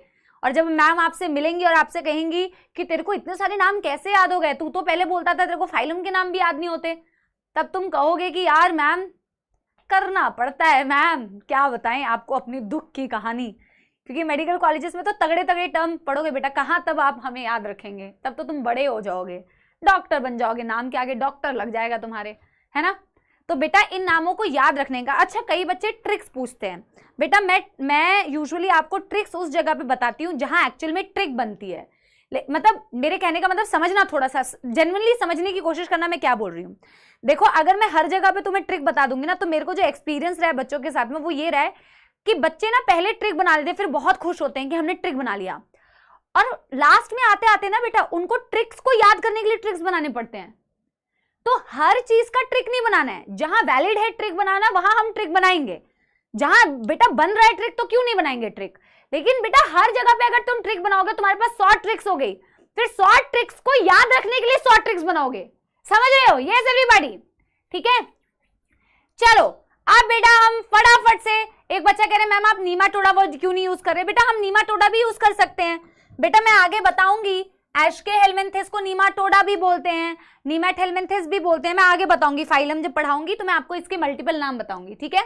यस चलो, क्या यहां तक मेरे प्यारे प्यारे बेटा बच्चों का हो चुका है?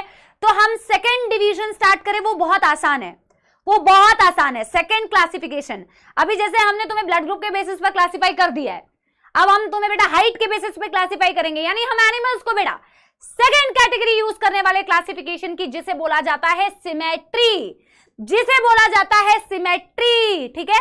तो सेकंड बेसिस ऑफ क्लासिफिकेशन हम स्टार्ट करने वाले हैं। अभी हमने लेवल ऑफ ऑर्गेनाइजेशन देखा था, अभी अपन second basis of classification start करेंगे जिसे बोलते हैं सिमेट्री।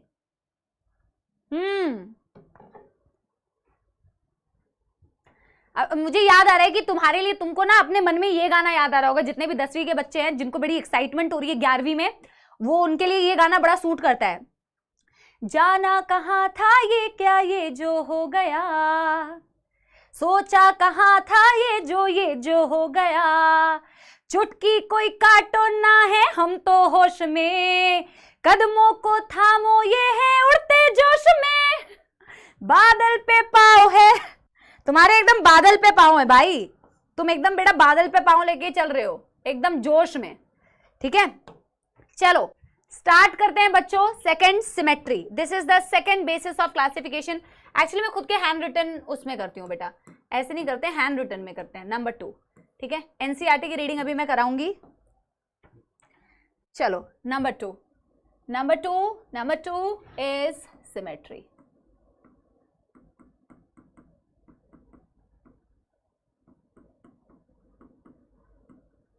मेरे को इस गाने से बड़ी पॉजिटिविटी मिलती है, क्योंकि अपने लाइफ से मैं रिलेट कर पाती हूँ। जब भी कोई अच्छी चीज होती है तो मेरे को बड़ा ही जोश आ जाता है कि बादल पे पाँव है, अब तो भाई चल पड़ी अपनी ये नाव है, ठीक है, तो अब तो भाई चल पड़ी अपनी ये नाव है, ठीक है। सिमेट्री का क्या मतलब है बेटा, और एनसीईआरटी के अकॉर्डिंग आपको कौन कौन सी सिमेट्री पढ़नी है, सिमेट्री का क्या मतलब होता है, पहले मैं आपको ये समझाती हूँ, ठीक है। मैं आपको ना एक कुछ चीज से समझा पाऊंगी, कोई एक मेरे को चीज लेने दो, फिर मैं आपको समझा पाऊंगी एक्चुअल में, ठीक है। देखते हैं किससे आपको समझा मैं पाऊं, मैं ऐसा कुछ ले रही हूं, तो एक ये ले लेते हैं जिससे मैं आपको समझा पाऊंगी, और क्या ले लूं यार जिससे आपको समझाने में मेरे को आसानी हो। हाँ एक ये ले लेते हैं, ठीक है, एक ये ले लेते हैं। देखो सिमेट्री का क्या मतलब होता है, एक एग्जांपल से आपको समझाना पड़ेगा। सिमेट्री का क्या मतलब होता है बेटा, देखो हमारे पास अलग अलग टाइप के शेप के एनिमल्स हैं, राइट। मैं कुछ सामान लेने के लिए गई थी समझाने के लिए। तो सिमेट्री का 3 आपके एनसीईआरटी के अकॉर्डिंग 3 इसकी बेटा कैटेगरी होती है, ठीक है। कौन कौन सी 3 कैटेगरी होती है मैं आपको ऐसे लिख के बताती हूँ, ठीक है। आप अभी लिखना मत बेटा, मैं आपको लिखने का टाइम दे दूंगी। कुछ एनिमल्स होते हैं जो एसिमेट्रिकल होते हैं, ठीक, कुछ एनिमल्स होते हैं बच्चों जो रेडियली सिमेट्रिकल होते हैं। अभी सिर्फ समझना बेटा, लिखने पे ज्यादा फोकस नहीं करना, ठीक है। कुछ एनिमल्स होते हैं बेटा जो बाइलेटरली सिमेट्रिकल होते हैं। मैं आपको धीरे धीरे करके मतलब समझाती जा रही हूं, ठीक है। पहले मैं लिख लेती हूं बेटा, एक सेकेंड।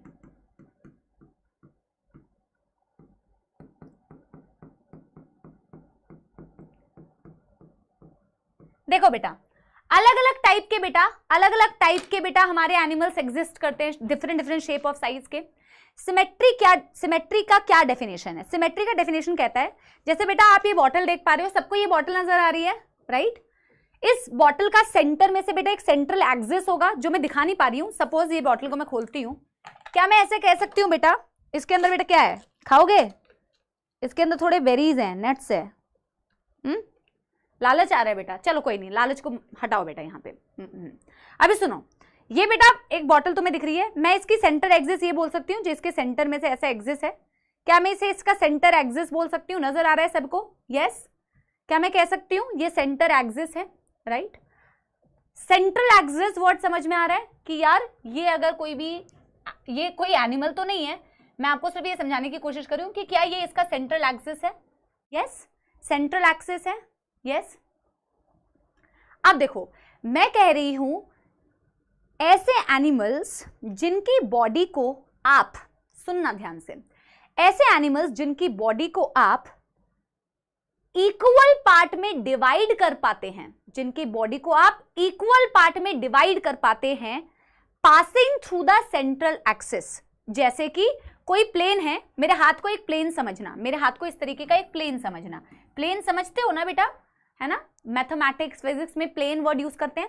तो अगर किसी की बॉडी के सेंट्रल एक्सिस से पास करने पर, किसी के एनिमल बॉडी के सेंट्रल एक्सिस से पास करने पर, किसी भी प्लेन को अगर मैं उसके सेंट्रल एक्सिस से पास करूं और मैं उसको इक्वल पार्ट में डिवाइड कर पा रही हूं, ठीक है, अगर मैं उसके बॉडी के सेंट्रल एक्सिस से एक प्लेन पास कर रही हूं और मैं उसकी बॉडी को 2 इक्वल भागों में डिवाइड कर पा रही हूं, तो वो एनिमल होगा सिमेट्रिकल। क्या मेरी बात समझ रहे हो?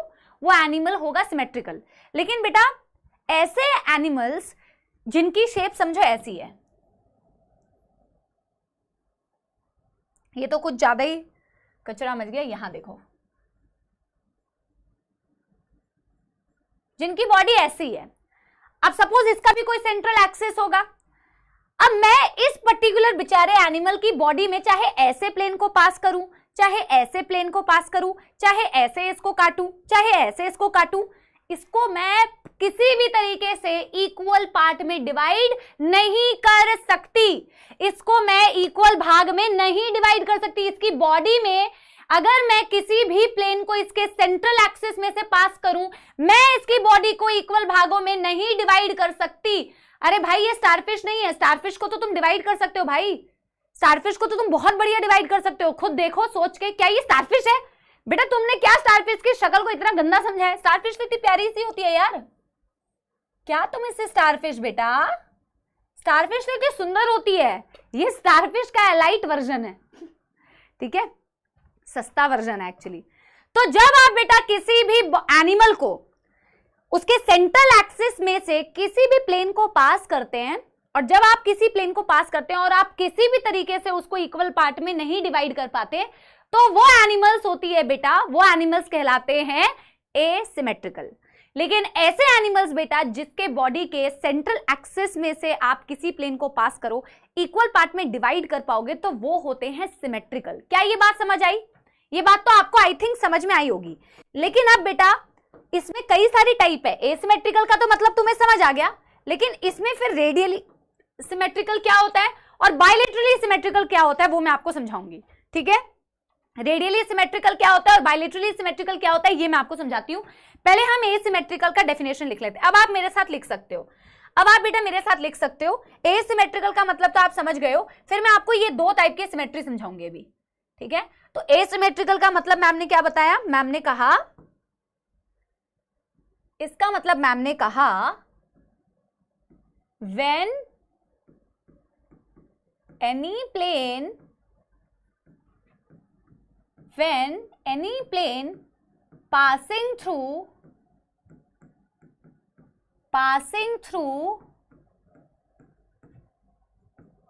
the central axis, when any plane passes through the central axis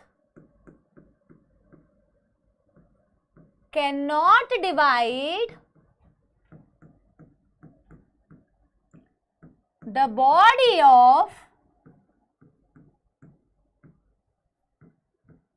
animals into equal halves।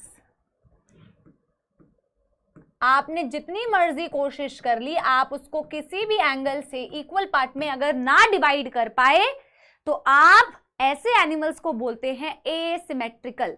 Ma'am symmetry की डेफिनेशन, बेटा सिमेट्री की डेफिनेशन मैं अभी ऊपर शॉर्ट में लिख दे रही हूं, ठीक है। आपको ऐसे सिमेट्री को अलग से वैसे डिफाइन करने की जरूरत नहीं है। क्या आप सिमेट्री की डेफिनेशन अब बना नहीं पाएंगे? आप ऐसे बना पाएंगे ना, if the plane passing through the central axis can divide the body of animal, इसी के अपोजिट। फिर भी अगर आपको चाहिए तो मैं लिख देती हूँ, कोई दिक्कत नहीं है। अगर आपको चाहिए मैं इसकी भी लैंग्वेज लिख दूं, plane passing through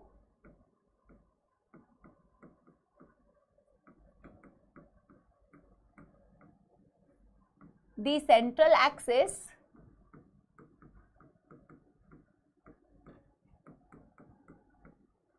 divides animal body,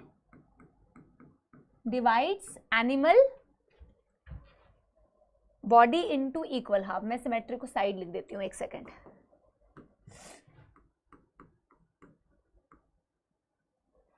second था ना,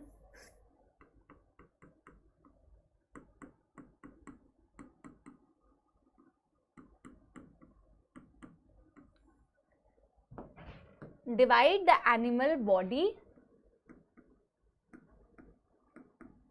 into equal half, into equal half. अब ठीक है बेटा, अब ठीक है, ठीक है, अब ठीक है, ठीक है. तो आपने बेटा ये वाली डेफिनेशन लिखी है एसिमेट्रिकल एनिमल्स के लिए. This is the definition for asymmetrical animals, this is the definition for asymmetrical animals, and this is the definition for बेटा सिमेट्री. कोई बेटा यहां पे दिक्कत, पहले मेरे को ये बताओ, कोई यहां पे दिक्कत बेटा ये बताओ. यस,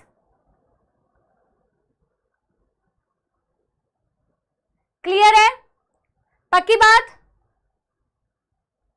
पक्की बात, कोई दिक्कत तो नहीं है.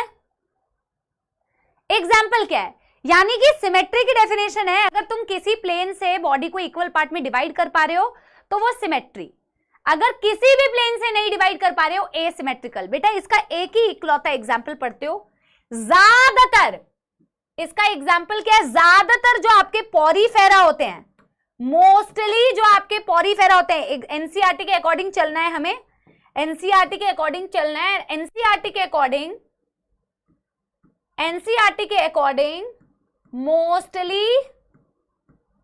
Mostly poriferans, Porifera. और बेटा आपके एनसीईआरटी में ऐसे लिखा होगा स्पॉन्जस, कई बच्चे लिख भी रहे थे. तो जैसे बेटा स्पॉन्जस, जब मैं आपको पॉरीफेरा फाइलम सेपरेटली पढ़ाऊंगी, जब मैं आपको बेटा पॉरीफेरा सेपरेटली पढ़ाऊंगी तो आप देखोगे कि पॉरीफेरा को स्पॉन्जस नाम से भी बुलाया जाता है, पॉरीफेरा को स्पॉन्जस नाम से भी बुलाया जाता है. ठीक है, तो एसिमेट्रिकल का तो मतलब मैम ये हो गया कि आप जितनी मेहनत कर लो, आप किसी भी प्लेन से बॉडी को डिवाइड करना चाहो, आप बॉडी को इक्वल पार्ट में डिवाइड कतई नहीं कर पाओगे, आप कतई नहीं कर पाओगे, वो है एसिमेट्रिकल. ज्यादातर मैम स्पॉन्जस जो होते हैं वो एसिमेट्रिकल होते हैं. स्पॉन्जस का मतलब होता है बेटा पॉरीफेरा, वो पॉरीफेरा का दूसरा नाम है, वो पॉरीफेरा का दूसरा नाम है. हाफ्स का मतलब होता है हाफ भाई. ठीक है, अब देखो रेडियली सिमेट्रिकल का क्या मतलब है, अब देखो रेडियली सिमेट्रिकल का क्या मतलब है और बाइलेटरली सिमेट्रिकल का क्या मतलब है. रेडियली सिमेट्रिकल का क्या मतलब है और बाइलेटरली सिमेट्रिकल का क्या मतलब है. देखना बेटा, आप पहले अपने आप को देखो, अपने आप को ऑब्जर्व करो. तुम कॉर्डेटा हो, मैं आगे तुम्हें पढ़ाऊंगी भी कि तुम कौन से फाइलम से बिलोंग करते हो, तुम कॉर्डेट फाइलम से बिलोंग करते हो. तुम अपने आप को एक बार ऑब्जर्व करो, बाकी सारे बच्चे लिखो, मैं थोड़ा और नीचे आके बता रही हूँ आपको. ठीक है, देखो अगर मैं अपनी बॉडी को इक्वल पार्ट में डिवाइड करना चाहूं, अगर मैं बेटा ऐसे पास करूंगी तो क्या मेरी बॉडी इक्वल पार्ट में डिवाइड होगी. अगर मैं ऐसे अपने आप को ऐसे करके काटूं तो क्या इक्वल पार्ट में डिवाइड होगी. यस, यस, नहीं होगी. मेरी बॉडी की सेंट्रल एक्सिस कौन सी है, ये मेरी बॉडी का सेंट्रल एक्सिस है.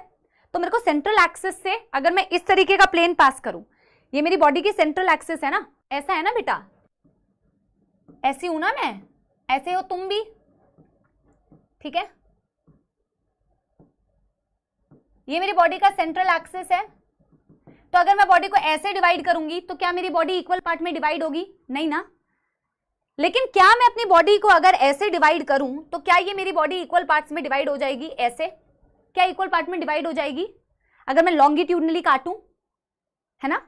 तो ऐसे एनिमल्स बेटा, यानी कि अगर मैं अपना एग्जांपल लूं, मैंने इसी का एग्जांपल क्यों लिया, क्योंकि इसको तुम बेटा इक्वल पार्ट में डिवाइड तो कर सकते हो, ये सिमेट्रिकल तो है, ये सिमेट्रिकल तो है मैम, लेकिन आप इसकी बॉडी को इक्वल पार्ट में डिवाइड तभी कर पाओगे सिर्फ एक ही प्लेन से.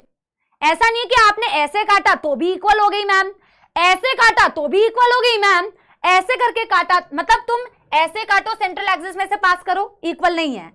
ऐसे सेंट्रल एक्सिस में से पास करो प्लेन को, इक्वल नहीं है. ऐसे पास करो, इक्वल नहीं है. अगर किसी भी एनिमल की बॉडी को आप इक्वल पार्ट में डिवाइड कर सकते हो but passing through only one plane, but passing through only one plane, those animals are called bilaterally symmetrical. Those animals are called bilaterally symmetrical. लेकिन बेटा कुछ एनिमल्स ऐसे होते हैं जिनको किसी भी प्लेन से पास करो इक्वल पार्ट में डिवाइड कर सकते हो. जैसे कि इस एनिमल को देखो, इसकी सेंट्रल एक्सिस ऐसे थी, ठीक है, ऐसे समझो कि ये स्क्वायर जैसा है, इसे स्क्वायर समझो, स्क्वायर या रेक्टेंगल समझ लो, रेक्टेंगल से बढ़िया रहेगा, है ना। ऐसे काटो चाहे ऐसे काटो चाहे ऐसे काटो, अगर आप किसी भी एनिमल की बॉडी को इक्वल पार्ट में डिवाइड कर पा रहे हैं मोर देन वन प्लेन से, एक प्लेन से बेटा ज्यादा, मोर देन वन प्लेन से, यानी कि ऐसे सिंपल सा बेटा, इसका सेंट्रल एक्सिस ये मान लो, तो ऐसे काटो तो भी इक्वल मैम, ऐसे काटो मैम तो भी इक्वल, ऐसे काटो मैम तो भी इक्वल, ठीक है। यस, अब स्टारफिश जो तुम बोल रहे हो ना, मैं उसका तुम्हें एक होमवर्क देके जाऊंगी, या आज का हम लास्ट टॉपिक पढ़ रहे हैं मोस्टली, ठीक है, या आज हम लास्ट टॉपिक पढ़ रहे हैं, तो एक होमवर्क देके जाऊंगी, जो तुम स्टारफिश दे रहे हो ना उसमें एक लोचा है, तुम्हें पता लगाने की कौन सा लोचा है, वो तुम्हें मैं होमवर्क दूंगी, ठीक है। तो बेटा पहले मेरे को ये बताओ कि तुम्हें समझ आया, अगर आप किसी भी एनिमल की बॉडी को इक्वल पार्ट में नहीं डिवाइड कर पा रहे तो वो हो गया एसिमेट्रिकल, अगर आप उसको इक्वल पार्ट में डिवाइड कर रहे हो वो सिमेट्रिकल तो है, लेकिन बायलेटरली सिमेट्रिकल तब है जब आप उसकी बॉडी को सिर्फ एक प्लेन से इक्वल पार्ट में डिवाइड कर पा रहे हो, और रेडियली सिमेट्रिकल वो है जब आप उसकी बॉडी को इक्वल पार्ट में मोर देन वन प्लेन से डिवाइड कर पा रहे हो मेरे बच्चों। यस एवरीबॉडी, यस एवरीबॉडी, अगर समझ आया तो ठोको like in the chat box, और फिर बेटा मैं इसका एग्जाम्पल बता दी हूं, और फिर आज हम अपना क्विक रिवीजन करेंगे आज के टॉपिक का, और फिर हम आज आपको एक होमवर्क देके जाएंगे, और फिर हम एक बारी फटाफट से एनसीईआरटी की रीडिंग कराएंगे। कई बच्चे आंसर दे रहे हैं, कई बच्चे पहले से पढ़ के आए हुए हैं, तो बहुत अच्छी बात है, ठीक है। चलो पहले हम इसकी डेफिनेशन लिखते हैं। क्या डेफिनेशन है मैम इसकी? Body of when any plane नहीं, when only one plane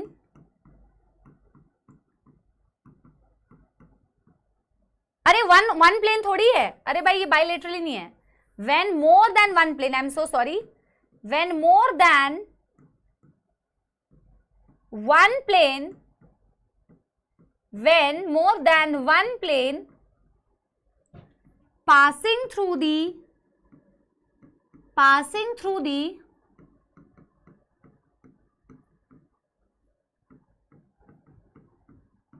central axis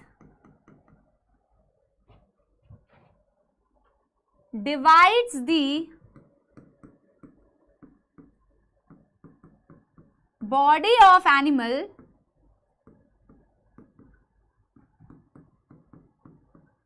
into equal halves, into equal halves, ठीक है। एग्जाम्पल मैं लिख रही हूं, बहुत ही बढ़िया बच्चों, बहुत ही बढ़िया। इसके बारे में लिखते हैं, फिर इसके एग्जाम्पल में लिख रही हूं, एक second. when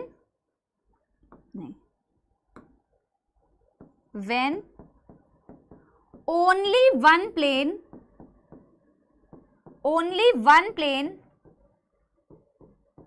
passing through the center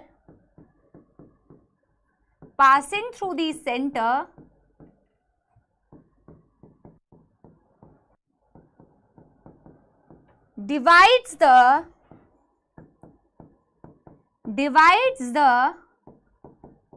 body of animal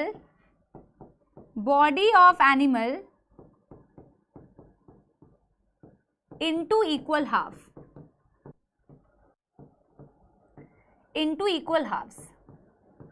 ठीक है।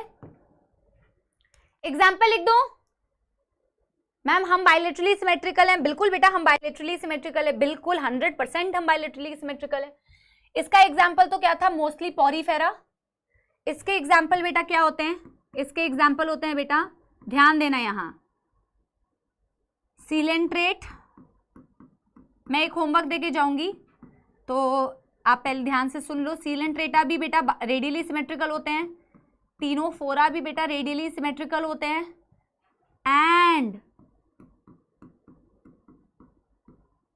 Echinodermata adult. आप अभी लिखो, आपको अभी एडल्ट और लार्वा का मतलब समझ नहीं आएगा, मैं आपको अभी समझाऊंगी, ठीक है। और ये स्टार मार्क करना बेटा, ये नीट पॉइंट ऑफ व्यू से बहुत इंपॉर्टेंट पॉइंट है। एकाइनोडर्मेटा का example NEET point of view से बहुत ज्यादा इंपॉर्टेंट है, ठीक है। और इसका एग्जाम्पल क्या है बेटा, बाइलेटरली सिमेट्रिकल का एग्जाम्पल कहां से चालू होगा बेटा, प्लैटीहेल्मिन्थिस से चालू होगा, क्योंकि देखो सिलेंट्रेटा टीनोफोरा के बाद कौन सा फाइलम आता है, प्लैटीहेल्मिन्थिस। और कहां तक आप लेके जा सकते हो, अप टू कॉर्डेटा। लेकिन अप टू कॉर्डेटा के बीच में बेटा एकाइनोडर्मेटा भी तो आता है, और एकाइनोडर्मेटा का एडल्ट जो है वो रेडियली सिमेट्रिकल है, और जो एकाइनोडर्मेटा का लार्वा होता है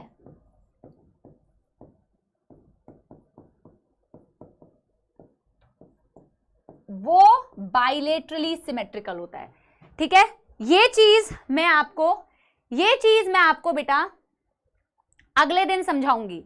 ये जो मैंने स्टार मार्क कर रखा है इसको आप होमवर्क में भी मैं आपको अभी देके जाऊंगी कि एडल्ट और लार्वा का क्या मतलब है, ठीक है। इसको स्टार मार्क करना, ठीक है। यस यस, समझ आ रही है बात, समझ आ रही है बात बेटा। लेवल ऑफ ऑर्गेनाइजेशन ओपन और क्लोज्ड क्या होता है, लेवल ऑफ ऑर्गेनाइजेशन में ओपन और क्लोज सर्कुलेटरी सिस्टम होता है। ये क्या लिख रहे हो बेटा, देखो बेटा ये मैं अगले दिन समझाऊंगी कि एकाइनोडर्मेटा जो है वो रेडियली सिमेट्रिकल में भी आया, वो बाइलेटरली सिमेट्रिकल में भी आया, कैसे कैसे ये इन दोनों सिमेट्री में आया ये मैं अगले दिन आपको बताऊंगी, ठीक है। लार्वा मींस बेबी कह रहे हैं कई बच्चे, तो आप पता करके आना कि ऐसा क्यों है, ये आपका होमवर्क है। बाकी मैं अगले दिन यहां समझाऊंगी आपको कि क्यों। और बेटा इसको समझने के लिए डायग्राम थोड़ा अपने लिए बना लो ताकि आपको भूले ना, आप अपने शक्ल ऐसे करके बना सकते हो, ठीक है, ताकि आप भूलो ना बेटा, ठीक है। बाकी मैं तो अगले दिन आपको समझाऊंगी कि लार्वा क्या होता है, एडल्ट क्या होता है। अभी आप सिर्फ लिख के रखिए, ये आपको मैं होमवर्क देके जा रही हूं। होमवर्क, एडल्ट्स क्या होते हैं, लार्वा क्या होते हैं, होमवर्क। डन डन, पक्की बात।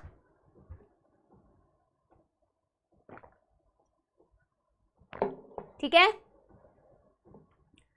एक क्वेश्चन मैं पूछूंगी बेटा, जिसको छुट्टी चाहिए वो प्लीज छुट्टी लेके चले जाओ। लेकिन अभी मेरी तो छुट्टी नहीं हुई है, अभी टाइम तो है, 1 घंटे 45 मिनट की क्लास होती है। जिसको अगर नहीं पता है तो उनके लिए है 1 घंटे 45 मिनट की क्लास है बेटा, ठीक है। काम चोरी नहीं करनी है बेटा, पढ़ाई करनी है, ठीक है। काम चोरी नहीं करनी है, पढ़ाई करनी है, ठीक है। एक क्वेश्चन पूछ रही हूं आपसे, पहले उसके लिए मैं पोल क्रिएट कर रही हूं।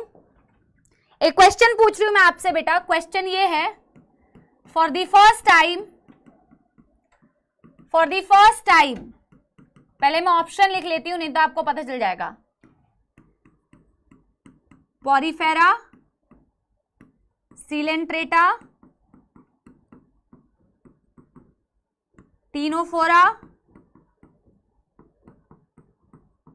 प्लैटीहेल्मिन्थिस,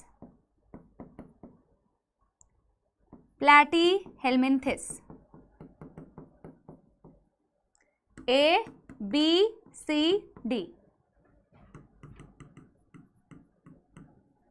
पहली बारी टिश्यू ग्रेड ऑफ ऑर्गेनाइजेशन किसमें आपको दिखा था, ठीक है।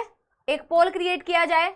जिनके पास पोल नहीं जा रहा है बच्चों, प्लीज आप ऑप्शन वो कमेंट बॉक्स में अपना आंसर दो। जिसके पास पोल नहीं जा रहा है प्लीज कमेंट बॉक्स में आंसर दो।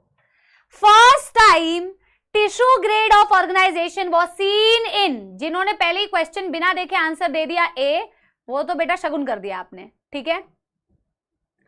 First time tissue grade of organisation was seen in, सबसे पहली बार टिश्यू किसमें देखने को मिले थे, सबसे पहले टिश्यू किसमें देखने को मिले थे। आंसर क्या है बच्चों, आंसर क्या है बच्चों, जल्दी से। बहुत बढ़िया बहुत बढ़िया बहुत बढ़िया। देखते हैं कितने प्रतिशत जनता का सही आंसर है। टिश्यू बेटा सबसे पहले देखने को जिस फाइलम में मिला था that was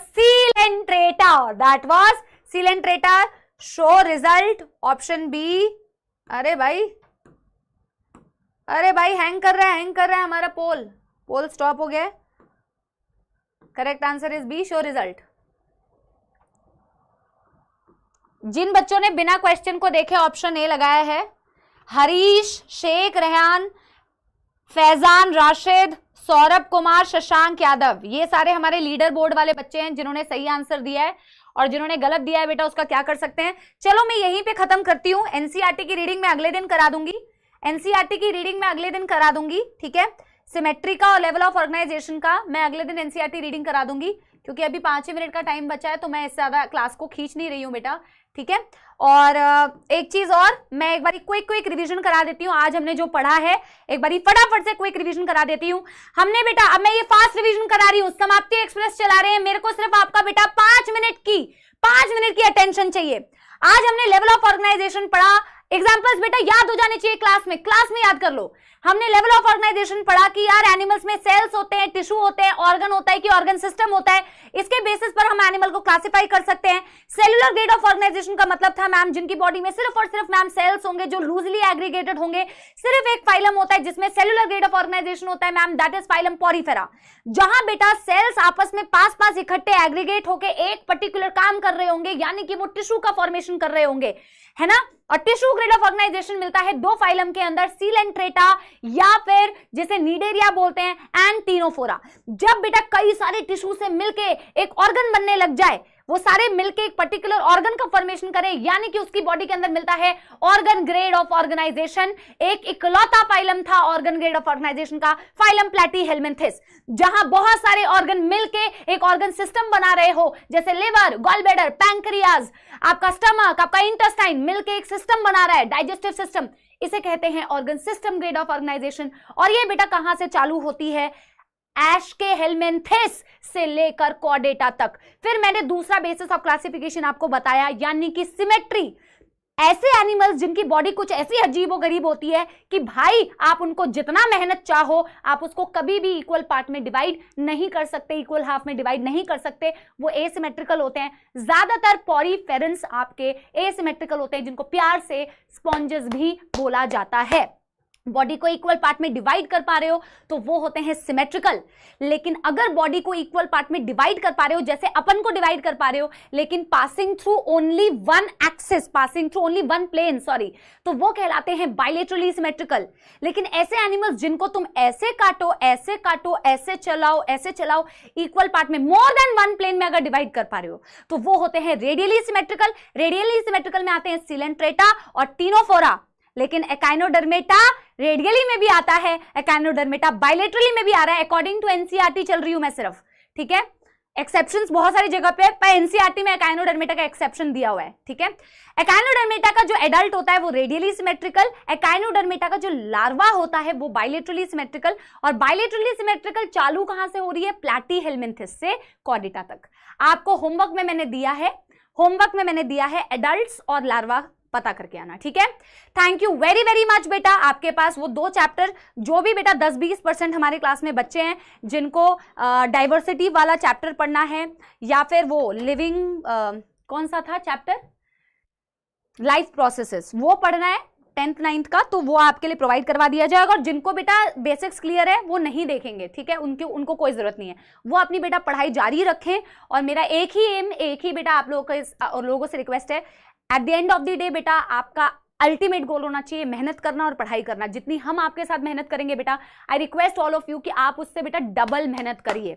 DPP daily practice sheet अभी मैंने आपको नहीं प्रोवाइड किया, क्योंकि अभी हमने कोई इतना टॉपिक कवर नहीं किया है जिसकी प्रैक्टिस शीट आपको प्रोवाइड की जाए। जब आपका बेटा एक थोड़ा सा प्रैक्टिस मतलब थ्योरी कंप्लीट होगी तभी तो आपको प्रैक्टिस शीट दे पाऊंगी ना। अभी हमारी पेस थोड़ी स्लो है, हम धीरे धीरे आपके बेटा पेस के साथ में मैच करेंगे और धीरे धीरे अपनी स्पीड बढ़ाएंगे, डीपीपी आएगा, ठीक है। थैंक यू सो मच बेटा, I love you all and I hope कि आज आपको सेशन समझ में आया होगा। और आपसे मिलते हैं बेटा अगले हफ्ते, बस पढ़ाई करते रहें। Thank you very much, all the very best, bye bye, thank you.